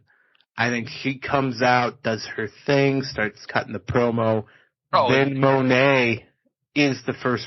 That's the first match for Monet, because that's essentially what Britt is right now, is that first opponent, because she is Miss AEW. Yeah. So she's going to be that first person that says you face Britt before you go and face the rest of the roster and have those matches with them. Well, I get it. I like it. I do. Yeah. What did I say I want to talk about? Oh, yeah. Sting and Darby. Matthew and Nicholas, you wanted to talk about that, right? I did. The Sting Darby promo about the passing and all of that of Sting's dad was pretty powerful to me. Yes. Like it was, Darby did his thing and then just bailed, which I respect him for that. And you gave Sting that moment. Listen, I'm not putting this as going to be tag team match of the year or anything. Is we kind of said it's a spectacle anyway. And it's not in a bad way, it's a spectacle.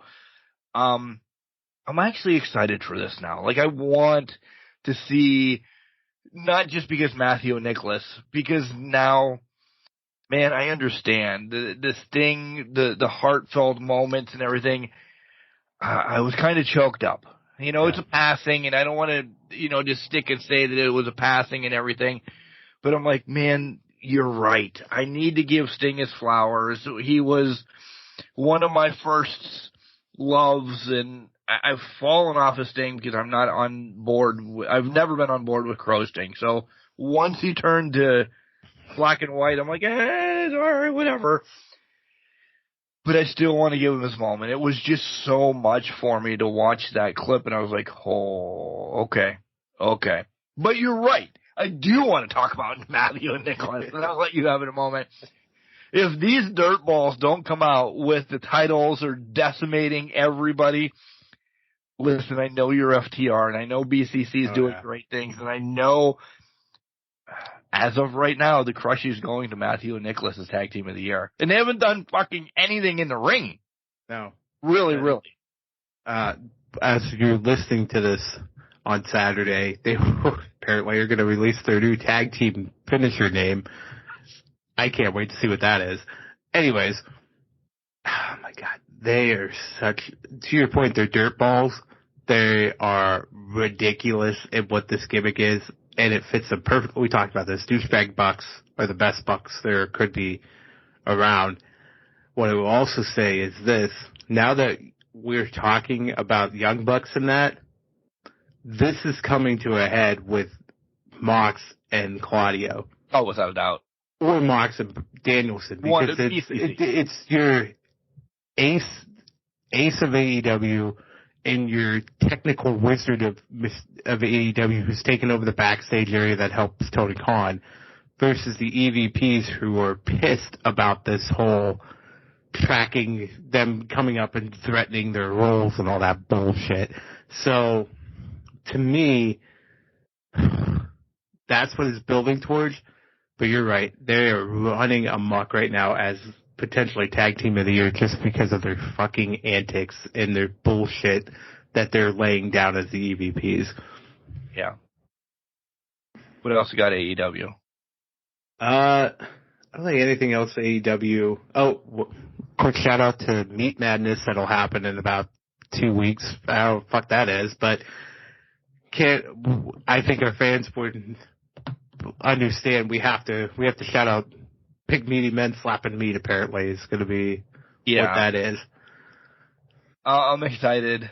Listen, AEW will probably run amok next week as we really dive into it, talk about some more matches that are coming up on Revolution and everything, but we got to switch over to WWE right now. We'll cover SmackDown and Raw. Listen, we can even cover SmackDown that we watched last night because it's pre-recorded and not a lot happens because all of them are in Perth or not and doing anything. Perth, that's exactly it. There's nothing much to happen. No, the night before. I've looked at the spoilers already. Like I canceled the recording of it because I'm like, nothing's happening. Whenever it's the overseas one, there's never anything that's really substantial. I think the biggest thing that I would talk about from WWE right now is the Bloodline promo last week with Brock, and people are just eating this alive as he is essentially telling the Bloodline how they're falling, but they're not paying attention to it right now. Right, because end of the show, he's there. He doesn't hold a finger the one. He holds an L. He's talking to Roman when he says you're going to lose at WrestleMania. Da-da-da-da. He was pointing at him. The subtleness. Not so subtle subtleness. It's not subtle at all. But do you think And I'm glad you brought up Rock first because it clearly makes sense to talk about this. And then I have a couple. I do want to not break down SmackDown and Raw, but talk about some of the things that I liked. Do you think Rock really did the L on purpose, or it was just? I don't think he can microphone in hand. He might not be able to just close his thumb, to be honest, guys. Right. I don't think. What's the point of that? Like, they're losers. Like, that's not a shtick Rock does. No, this isn't. By the way, congratulations to him. He won gold in New Japan. This isn't Matt Riddle trying to be funny. No, it's not. This is Rock cutting heel. This is heel Rock. Which I do love heel Rock. Oh, absolutely. Who doesn't love heel Rock? How much do you think that vest was that he had on? So, I mean, the shirt that clearly was inspired by 1999 was that $500 shirt or whatever they call it today. Inflation's got to hit that pitch like nothing. So I say 10,000 at least right now. Without a doubt. I liked all of that. I really did. And yes, I don't know if people were thinking like, oh my God, he's causing Roman the match at Mania, yada, yada, yada. This is SummerSlam now. Yeah. Right? Because Roman's not going... Where is Money in the Bank? England? Right? Or no, Money in the Bank is Toronto. There's Money in the Bank said they're in Toronto. No, there's one in Backlash is in France. Oh, France. I don't think they've announced the England one yet. Okay, France. Now, I'm not saying the same thing, but across seas. Essentially the same thing. Yeah, back off that. Right, before I get 8. Toronto, we love you. Roman's not going there. No. Roman's off after WrestleMania. Maybe shows up on TV a little bit. Next match, SummerSlam. And that match will be against Rock. Yeah. Shit will happen via satellites, via this, via that. I don't think Rock is going to be present on every SmackDown. No. I know he's board of directors and everything. He's clearly not going to show up on every SmackDown, right? Only until Mania he'll show up in every other one. I mean, obviously you guys know he didn't show up last night. He's showing up on the March 1st edition of SmackDown that got announced. So I think it's going to be like every other week he's going to show up, do a SmackDown, book it. That is what it is. Build up for whatever they're building up for at WrestleMania. But we could also be surprised at 6 o'clock in the morning because to play into Perth, why are you having a Waller effect with Seth and Cody? Unless something's happening with that. Touché. Because to me, that's just... I get you getting Grayson Waller in his home country out there. But there's got to be some play here. You would think. You would honestly think, right? Yeah.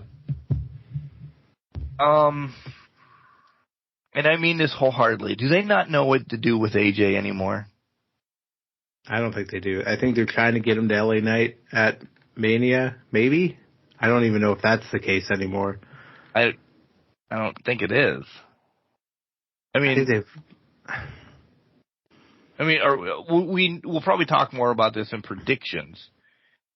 But I don't know. It's going to be a tough sled to get there. Yeah. And for me to care about AJ in LA Knight. I would agree. I mean, the Good Brothers just went to NXT, so... Right. Should they move AJ there, too? I wouldn't mind that. Honestly, I wouldn't mind that. I'd like to see him go at it with some of those kids. Imagine what he can teach some of those high-flying kids down there. Yeah. Well, think about it this way. AJ has fought basically everybody of note on the main roster. Yes. That's in the main event or in some mid-card of sorts. He's fought them all. Send him on NXT. Let him do that in NXT. Fight the young kids. Have him fight Dragunov. for the title. Yeah. You know, feud with that. Just have him riff and let him have fun. I'm sure AJ's looking to wind it down anyway, so why not move him to where he could? I agree. Like, what caught me is once we get to, and again, we're teetering getting to predictions. I understand that, folks. I really do, because a lot didn't really happen in WWE over essentially the last 2 weeks. No. I mean, I'm not being a dick, but a lot really didn't. I just want to extend this out a little bit. Yeah, I mean, we qualified the chamber matches. That was basically that was the crux of the story for the last 2 weeks, was getting us to the chamber matches and getting us to whatever R-Truth's doing to torment the Judgment Day in these day and age. Right. But AJ not in the Elimination Chamber, like, it worries me, but he should have one of those legendary tickets punched to be in it. Maybe he doesn't want to be in it. yeah, Maybe he says, I don't want to be in it this year. But if he's not in it, why? is it that he just didn't want to travel to Perth? Bayley seems to think so. I mean, that's just the key of it. I think it's just he didn't want to be at Perth, or they're going to pull what they did with Logan Paul last year, where he beats up LA Knight in the chamber and costs him the match, like Logan Paul cost Seth the match. Right. But Which to me, yeah, which to me is just, I don't know if I want that to happen again, because it's just rinse and repeat at that point. Logan Miz at Mania? Seems to be where it's tracking, but I also don't think it's tracking there. I think, because I still got too much with Miz right now not to carry it to a big match. I would agree, but I also think that maybe it's, I just feel like it's going to end up being a blow-off match on a SmackDown. You know? Or on a Raw. Does Logan have... Logan's going to Mania with the title. Yeah. Logan's going to Mania with the title. I think this is not over with Kevin Owens. And I think it's Logan and KO. All right, then. Yeah. That's where KO gets some flowers. KO's going to get his flowers because he's going to take the title off of Logan, I think, at that point. But you have Miz sprinkled in. I think, I'll put it the other way, I think KO is sprinkled into the Miz storyline with Logan instead of vice versa, which Miz is sprinkled into KO. You know, in my mind, this is Miz Logan going forward with KO just being controversy.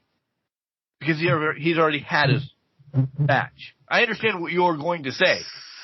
So we're going to triple threat then.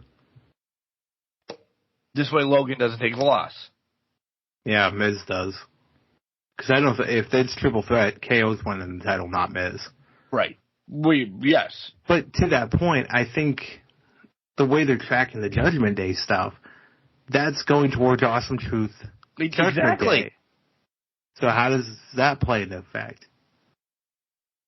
That was my next one. And if we were saying, if I was saying Miz Logan at Mania. Yeah. Then where's our truth in all this? Yeah. Because the comic shtick at one of the nights of Mania is to pay off our truth over this whole debauchery that he's caused Judgment Day. Yeah.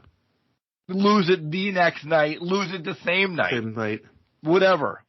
We're going to spoil a prediction for one of the chamber matches, but it's to get the Judgment Day, in Judgment Day versus our truth, to get that payoff.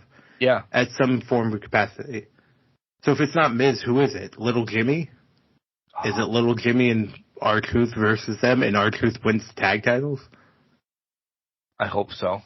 Nothing against Miz, because you know I love him. He's tattooed on my goddamn arm. Right. If Little Jimmy comes back and wins the tag titles with R-Truth, I'm using our WWEshop.com link and buying a Little Jimmy shirt. Oh, I have it right now. There you go. I was going to say, could you imagine that shirt? It's R-Truth and Little Jimmy, and they both have tag titles, but there's just the tag titles hanging in air. R-Truth has one draped over his shoulder and one is there. You're welcome, WWEshop.com. Make it happen. And come on, Levesque. I have two more things. Okay. Are we getting Chad Gable pumped back up? Because I know, to me, it was a big win over Ivar for him because Ivar's been so hot right now. Did they realize, shit, Gable should be the one to beat Gunther? I think so, or maybe it was always in the plan that way, that he was going to be the one to beat Gunther. I mean, they set up the chase though for a couple months. He did. But I think you go down and then you come back up because you have to go to the bottom of the barrel to fight your way back up. And I think for Gable in this capacity, you think about it, the only credible threat to Gunther was Jay. And now they set up, basically with Monday, they set up Jimmy J 100% now. So to me, Chad is the match. They knew what they had. They knew how special they had it with the matches they had back in fall time. So now they're like, well, let's rekindle this shit. And maybe we're getting a submission match or we're getting something that's just salivating already right now. It's going to be a technician's special, if you will.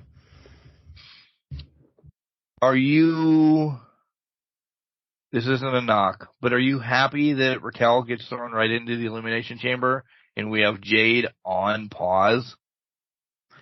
I wouldn't say happy, but expected. Yeah. If that makes sense.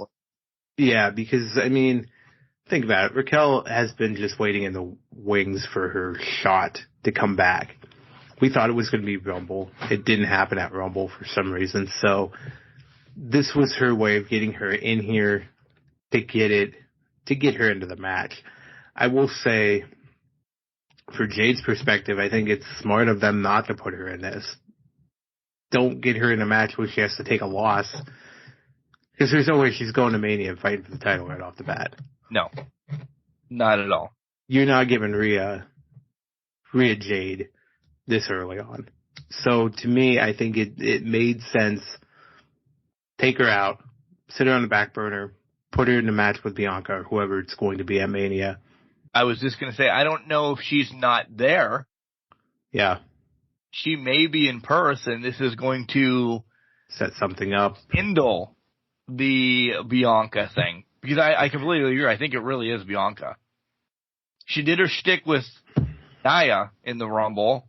That was for coming out. Oh my God, Jade is legit. But when Bianca came out, that's when they had their posing moments and the look at me do this, I can piss farther than you, yada, yada, yada type of thing. It was horrible to say for the women, by the way. Yeah. That's what it meant. Yeah. Do you think they pull it Jade Nia to give Jade a substantial opponent? And by substantial, I mean this person was dumped over the top rope. They are contending for the title this week, tomorrow in Perth. That's her WrestleMania opponent because that gives her a substantial victory right out the gate at Mania.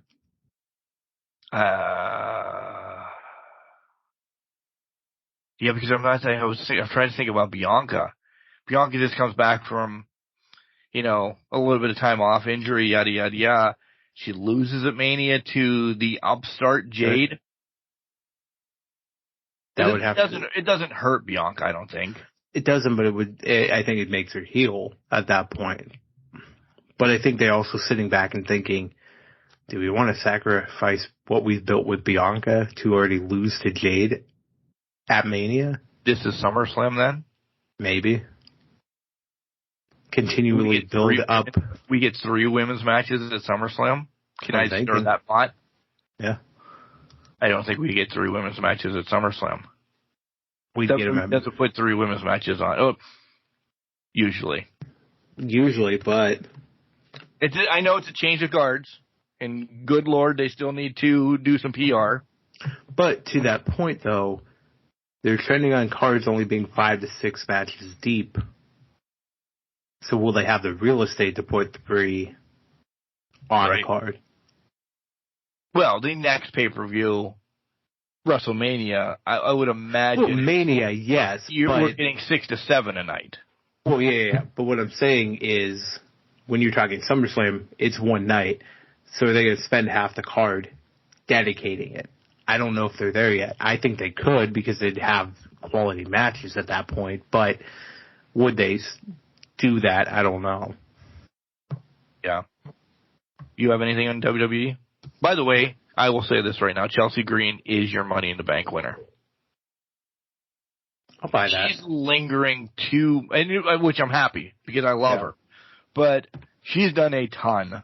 And even I know she's just bailed a little bit on the Battle Royal, yada, yada, yada. They know what they have. Yeah. They know what they have. They're going to utilize it. Yeah. So, go ahead. You're good? I'm good. I'm ready for Chamber. All right. Let's get into our Chamber predictions. It's been a long show, but it's all right. You love us.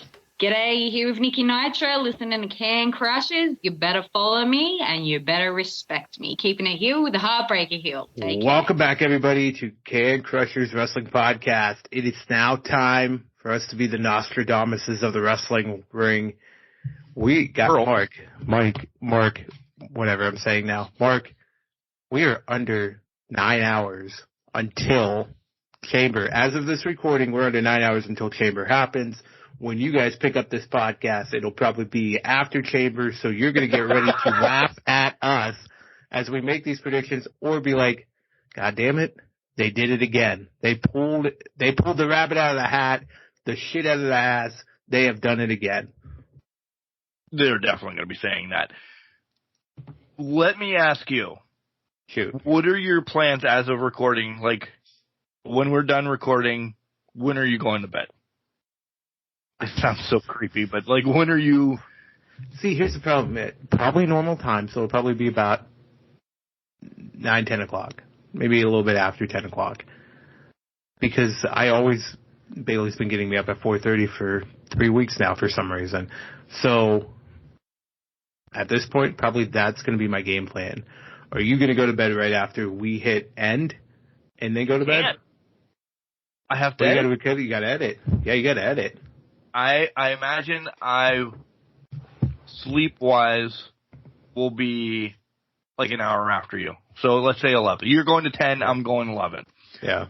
And that's it. And then we get up at 4:30 and we pretend we're in Australia for the day. Right? Yeah. Are you... I know the answer to this. Cracking a beer and watching Elimination Chamber? Cracking a Celsius at that point. Maybe I'm doing a dubby. Who knows? You should be doing a dubby. Doing a dubby. We'll definitely be doing a dubby. No beer. We said we weren't going to drink. We both had 2 beers. Well, you had 1.5. Listen, yeah, that's fine. Ass. Listen, the only time I've drank it at 4:30 in the morning was in DC that we alluded to earlier in this podcast for the last pay-per-view. That wasn't the reason. It's because we just that's what we had at the time, and it was 4th of July, so bang, bang. Yeah, bang, bang, motherfuckers. Bang, bang, motherfuckers. All right. Let's do Do you feel, wait, before we have to extend this a little bit. We gotta extend it, okay. You feel this is predictable? Yes. Do you feel... I do too. I didn't even need time to think about that. Yeah, it's kind of very predictable. But, listen, I'm excited to see the fans and how they're going to lose their minds. The stage doesn't look great. If you see the spoilers, But see, that's what they do for the international shows. It's just the video screens, that entrance, because it's probably the cheapest way to do that. Plus, if you got your fucking chamber getting stolen by pirates, you can't be shipping over Titantron sets at that point. But touche. To me, the stage doesn't look great, but it's going to be all about the fans. This pay-per-view is about the fans and how crazy they go. I mean, the wrestling is going to be good, but I think it's the fans that are losing their shit. Yeah. So. No waking up early for pre-show or anything like that. I'm going to be up at 4:30. I'll commit to that. And then I'll let out whatever animal is up and moving at that point, and then I'll settle in for the show. TV probably for me. Not on until 5 to 5. Yeah. Let the two hooligans out. Do what I need to in the morning, and then get settled in, get ready, and then go for it. I don't need Booker T, Shucky Ducky, or Sam Adams or anybody like that this show. Are they doing a pre-show? Listen. Imagine us in our heyday from Seawolf City. Okay, let me just spin this. We were really going to add some time because this is going to be quick.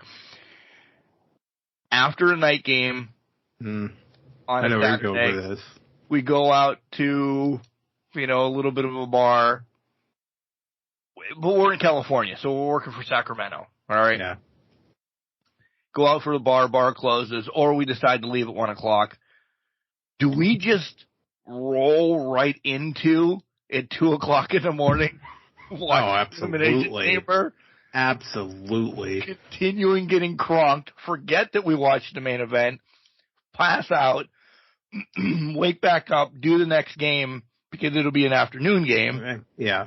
And then rewatch it because we fucking forgot about it. And fall asleep while we're rewatching it because, goddamn, it's been the end of 7 days of this endless cycle. Right? The amount of times I've fallen asleep in my dinner. Chamber's 3 buy rates then. Essentially. Yeah. The live one. The replay, and then another replay on Monday to figure out our lives. Once we figured out we're not tired anymore. I thought about that. That was once the times actually, because listen, I'm an idiot. I knew it's 5 o'clock in our time, and I'm like, oh yeah, whatever, it's 5 o'clock in our time. That's morning. Holy shit. Somebody in California is watching this after they leave the bar. Oh, yeah. Paul Levesque, Mr. Levesque, I guess, if you're nasty, released. I don't know why I said that, but that's fine. Somebody cut me off. He put out what the times are for this. So let me pull it up here. Well, of course, he's under Triple H, probably. It's 5, 4, 3, 2. He also did across the world too. So there's like 6 times they released. So 2 a.m. in LA. Yes, you would. By the way. Oh, really? So it's 2 a.m. in LA. You're definitely rolling out. Oh, without a doubt. Oh boy. Australia 6 p.m. obviously. New Delhi, India. It's only 3:30 in the afternoon. Riyadh, Saudi Arabia. Then you go out. Saudi, it's 1 o'clock. Paris, it's 11 a.m. their time. So it's this morning. Might have the best. I would agree. Paris has the best time because it's lunchtime. It's not too bad. You've gotten up, you know. Eat breakfast. You eat breakfast. You're good. You're ready. You can just settle in for the afternoon and enjoy it. And then go out. Exactly. I'm telling you, I know you have a full event today of doing things. Mine will include a nap. As it should. I mean, nap it up. Are you ready for predictions? We've extended it. Let's predict it. What else do we want to talk about? The color of the scheme of the videos? No. Let's predict. We have 5 matches. Then the Waller effect. Let's get that out of the way. Waller effect. There's got to be some bloodline interaction going on here. Whether it's Rock and Roman or maybe it's Jimmy and Solo at that point. I think it sets up the night one main event. It might. What do you think if we get a surprise match in that? Like maybe it's Seth and Cody versus Jimmy and Solo because they're the ones that interrupted.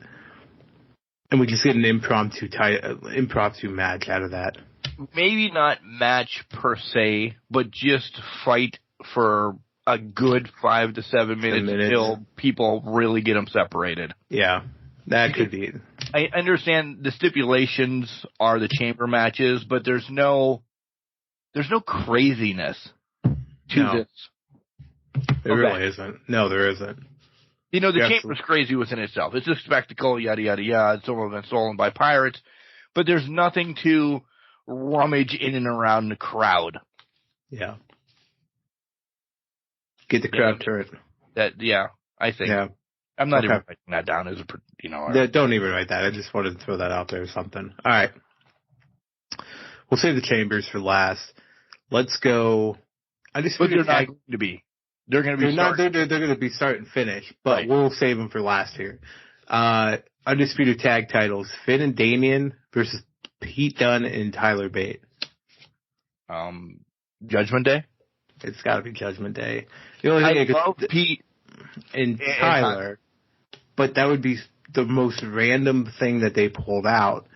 The flip side of this is maybe Mania's R-Truth cost them the title here, and then Mania is like Damian R-Truth something. I don't think that's going to happen. I don't know. What do we get out of Damian R-Truth? That he's fighting for, and I'm just starting the pot, he's fighting for, he still wants to be part of the Judgment Day. He gets to be the leader. Oh. And that essentially crumbles the Judgment Day. Yeah, because which needs to happen anyways. Time to do it. Yeah. Could happen. That would be the only thing I could think of the way they would do that. I don't think they're losing this. I think this has got to be Judgment Day wins, and then R-Truth is going to be in the wings waiting. I think if they lose, maybe my prediction is they continue to keep the titles. All right? They keep the titles. They may lose the match because R-Truth wants to help them. Because he's still trying to show. Yeah. But so my prediction being the dick that I am, Judgment Day walks out with the titles. No, they walk out with the titles. I'm not saying DQ. I'm not saying any. I'm just saying they keep the titles. Okay. Maybe not win the match, but they keep the titles. So are you saying they're winning? I'm going to be an asshole on this one. Why not? No title on the line. I still have to redeem myself to get a title shot. I will say they're winning. So I'll say they're winning on this one. All right. So I will put winning by you. Okay. So I know that there's I'm always winning. Anyways. Jesus. Anyways. Win. All I do is win. No matter. Stop it before copyright. Anyways. Women's World Title match. Rhea, Nia. I think you went first last time. It's Rhea. Based on what my winner of the women's is going to be, it's Rhea. Yeah, and to spin this, maybe Jade is there. Maybe this is why we got the little bit of interaction with Nia and Jade to show maybe Jade does get a little bit of a rub here. Yeah. But it's after the match. Right. Real wins. I'm not saying clean as like without cheating or anything, but Rhea wins this match. Rhea wins with somehow hitting a riptide off the top rope. Or it's going to be like a power bomb off the top rope, basically. This still shows that she's powerful. Yeah. Exactly. All right. Number one contendership. Let's get this one out of the way. Number one contendership to the women's world title at WrestleMania. For the Elimination Chamber? Yeah, for the Chamber. It's Liv versus Raquel versus Naomi versus Becky versus Bianca versus Tiff. Don't think we're going any different than Becky on this one. Not at all. No, I think, but I'll predict this. I think this is going to be a coming out party for Tiff to show off. She's going to jump off a couple chambers, pods, and all of that stuff. I do too. And that's why another reason, I keep going to these reasons, I don't think you have two coming outs.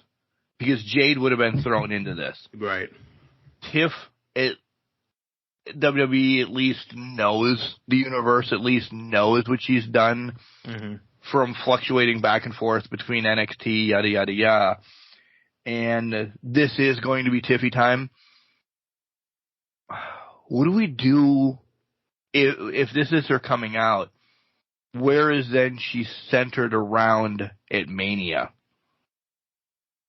That's a tough one. Cause I mean, I don't want you. I want an answer, but I don't. You know, I'm not strong on it.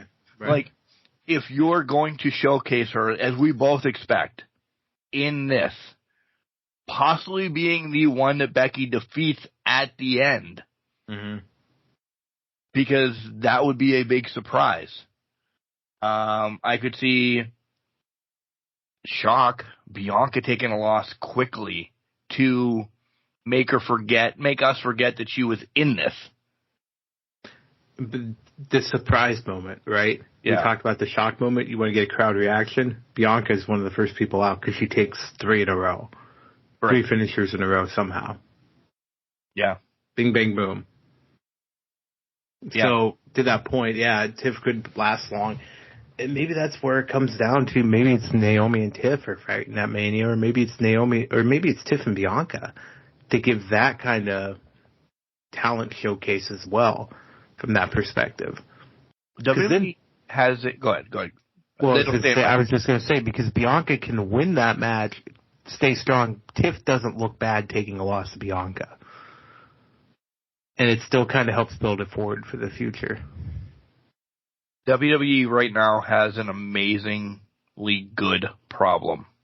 And it's the women's division.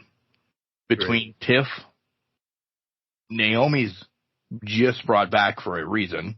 Right. Bianca is, yes, you're bringing in Jade to make her look like the superstar that she is. Right. Ripley is worldwide probably, I don't want to say the face because I still think it's Becky. We've forgotten about Io and Bayley. Yeah. That's already made, but there's somebody still coming back within a week and a half because Charlotte just keeps showing us on Instagram that she's going to be back. She's lifting cars now. Somehow like a superhuman. What do we do at Mania to leave all these off? You can't. And I will say this, and it's probably going to happen, and it sucks. You can't throw some of these people in the Battle Royal. No. There's no possible way. You throw, and I'm shocked actually that Tiff won against Vega, but I'm not shocked because we understand it is Tiffy's coming out party. This would have been a perfect spot for Vega to be in, though. Right. We know what she can do. We know neither one are going to win the Elimination Chamber. Yeah. Vega can do spots that gives her some comeuppance and everything. That's why I think maybe they shouldn't have put Tiff in this. That's fair, but I think to your point, Vega would never be the believable one more than just taking the pin right at the beginning, right? There's 6 women in this match right now that all of them, you would be shocked basically who takes the loss first. Like Raquel and Liv, okay, leading candidates. Right. But when I talk about like Bianca, Naomi, Becky, Naomi just came back, like we said multiple times. Bianca is Bianca, Becky's Becky. Any one of them gets eliminated right off the bat, the shock and awe factor already sets in. Yeah. So to me, this match is stacked to a point where there's nobody predictable to take that first fall. So whoever takes that first fall is going to be a little bit of a shock and awe moment. And to your point, it could happen right at the beginning of the match to kind of get things, just jolt things in that direction.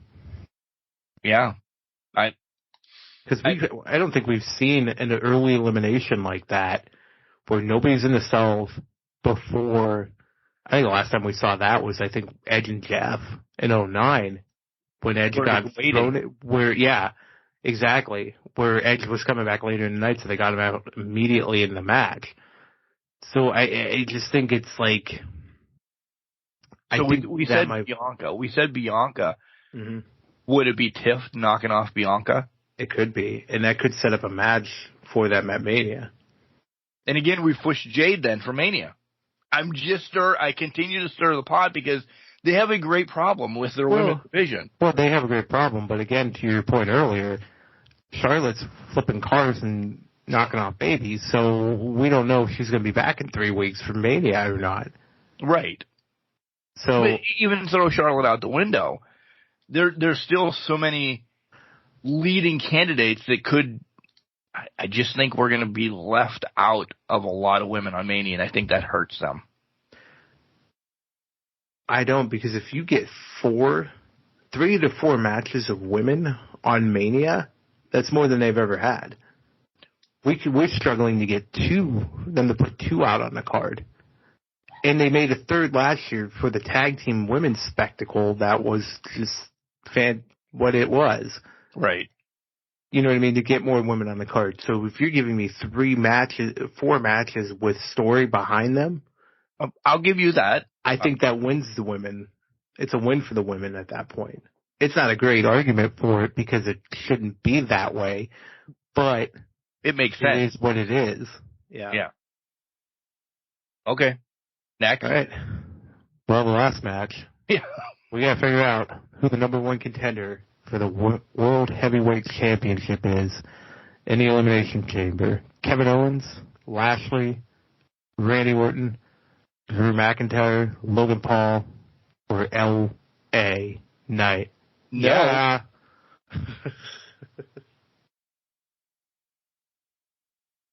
This is where we might separate, honestly.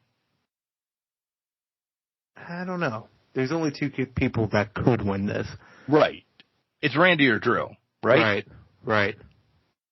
So much is built up recently. Are we getting Drew Seth at Mania? That's what I'm thinking.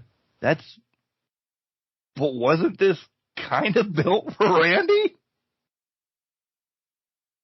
Was it though? In my mind, it kind of was a little bit. Or where were we going with Randy at Mania? I think it comes back with Solo. Solo's got nothing. Does he get in there?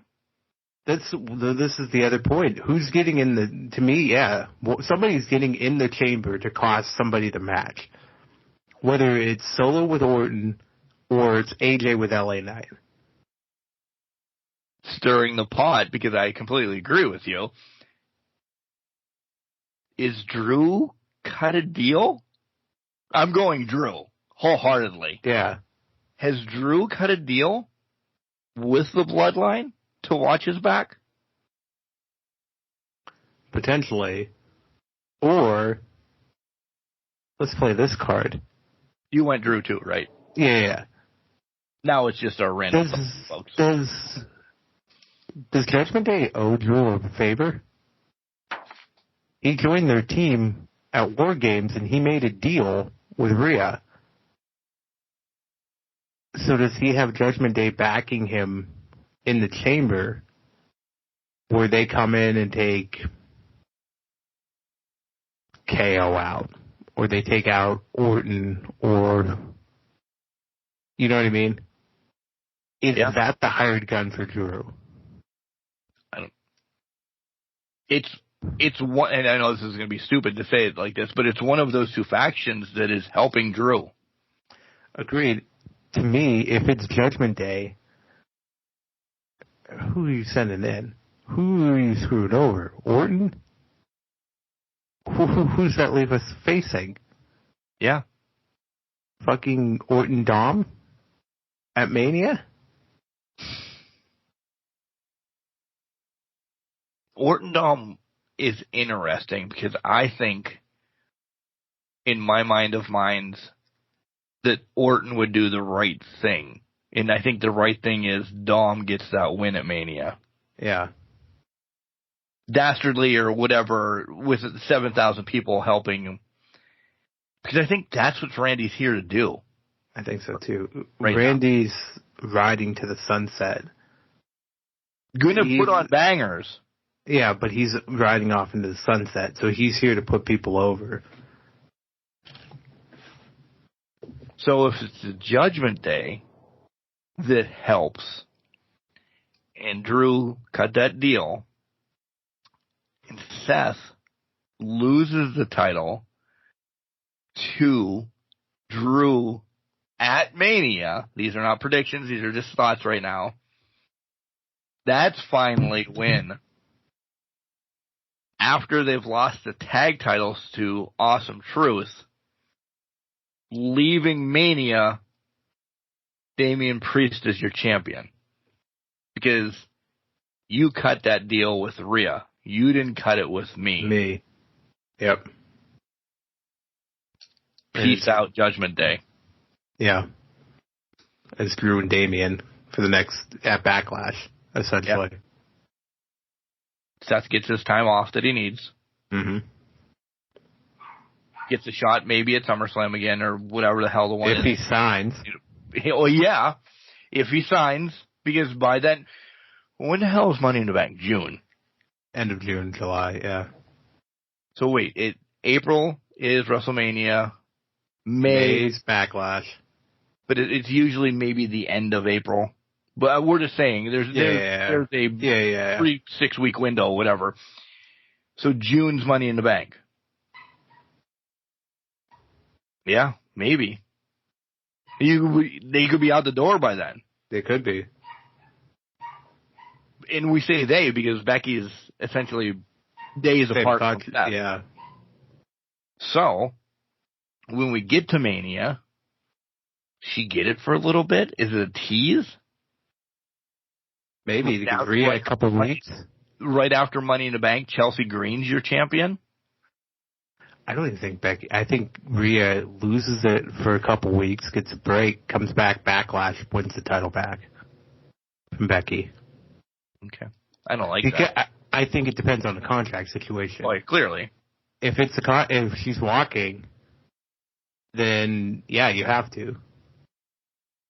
They're not going to give it to anybody else. It's going to go to Rhea. He agrees. Yeah, he does. I'll say this. Becca Quinn and Tyler Black walking through the Forbidden Door at the end of June. Phew. Talk about smashing a Forbidden Door. Yeah. I agree. We keep saying this all the time. Yeah. That's crazy. Yeah. They only work Saturdays. They only work Wednesdays. They're home the rest of the week. Yeah, with babies. Mm-hmm. Pretty predictable, though, for today, as you watched it already. Now you're listening to us. Try to add some suspense to it. But 4 matches will still be 3.5 hours. Well, 5 matches. Yeah, 4 matches, you're right. Because that's a 5th. Yeah, that Waller affects the 5th. Yeah. 3.5 hours. The chambers are 2 apiece. Or 1 hour apiece. So there's your 2 hours. And they give people substantial time when they're in matches now. So the tag titles will be a 20-minute affair. The women's world title match will be a 20-minute affair probably as well. I'll put it this way. Each match will have more than an hour segment wrapped around them with, look at Snickers, we're here, look at Taco Bell, look at this, look at that, look at the preview, this is how we got to here, this is how, it could be a 7-minute match, but there's going to be the shortest match of the night, I think, is going to be Rhea and Nia. Yeah. Because, to be honest, to be fair, yeah, it's got to be Rhea and Nia because it's 2 powerhouses. Powerhouses don't go 90 minutes. No. Right dance partner, because Rhea and Charlotte tore down the house with 20-minute affair last year, but in this type of environment, I don't know. No, we're not knocking Nia. Nia and her, this is a powerhouse versus powerhouse match. Last year at Mania was athleticism versus powerhouse. So this one is powerhouse versus powerhouse. We're in 2 bulls in a china shop knocking shit over, basically. That's what that match is. Women have to start, right?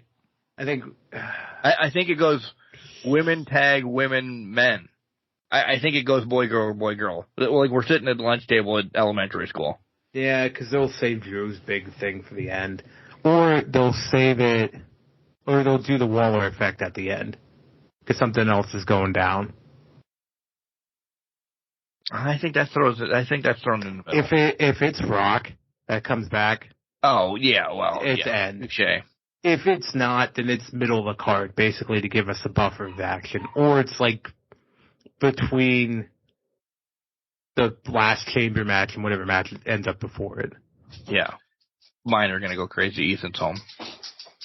Or not. They don't care that Ethan's home. Okay. Hey, that's fair. Oh, Ethan's home. Great. All right. Cool. Oh, and Mama's leaving. Oh, so much going on in the old Martinez household. I know. Thank you. Appreciate it. So it's your birthday. I want you to go enjoy yourself. I want you to get some rest and wake up. We'll be texting. Refresh. Oh, we'll be texting for sure. But yeah, thank you. Yeah, it's the birthday, so we're going to celebrate hard. Not really. But yeah, celebrate with wrestling. You just want to do that. And a bunch of other family-friendly activities, which will be fun. So, do you good times, have great any fun. Craziness going on this week? Craziness this week. No, I would say, no, I got it. Yeah, nothing crazy this week, I would say. More odds and ends. Was planning something for work. Just a heist thing for team building activity, but that was about it. So that's all I got going on. How about you? Anything crazy? One interview this week and no basketball games and kind of that reset that I've been looking for. That's a good thing. You needed it. You've been going hard. So it is. Guys, don't forget, New Era Pro Wrestling tickets for April 20th on sale now. I've posted it everywhere. Go to New Era Wrestling on Facebook. You can get the tickets from Ticketbrite. Don't forget, Nunzio will be there on the show, and we're going to burn the motherfucking house down in northeastern Pennsylvania. And Mark's going to be corrupt. So there's that. So, I don't know about first show I'm corrupt. I don't know first show. I have to kiss babies and shake hands. Please. You're going to be there dealing with an iron fist. Get out of here. Kiss babies and shake hands, my ass. Guys, we love you. Thank you for understanding last week's time off. Thank you for supporting the Black Bart special. Go out and buy that book. You can go to Russellville Podcast and buy the book. That's where you'll get your autograph version. If you don't want an autograph version, buy it on Amazon. I suggest you really, and this isn't for the listens or anything like that. If you want to know about the book, go back and listen to that podcast. Bart is amazingly open about everything. Vinny chimes in as well. It is a great book. As I said, it is trumped my Todd is God book. Next book coming out, though, I already pre-ordered, is Becky's, and I'm super excited about that as well. That's coming out soon, too. If it hasn't already. I thought it was this week. No, it's middle of March. Middle March, okay. Yeah, around my birthday. Might be another day to take off. Oh, there you go. Read a book. Hey, look at that. No, I doubt that. You're not gonna read a goddamn book. You got wrestling to choose from. You're gonna play wrestling that day if you take it off. Yeah, I know. I'm gonna be so wrestling. You know what might start back up? Maybe I'll start throwing some more shit on YouTubes and stuff like that. Whatever. War games. Got to defend the Can Crusher title. Bring it back. Yeah. That's what I'm doing tomorrow. I'm going to be playing a lot of 2K23. There you go. Life shut down after I wake up at 4:30 in the morning. All right. I love you. Love you too. Remember, just because you're trash doesn't mean you can't do great things. You're a garbage can, not a garbage can not. Make sure you tell your loved ones that you love them. Because you never know. Whoop, whoop.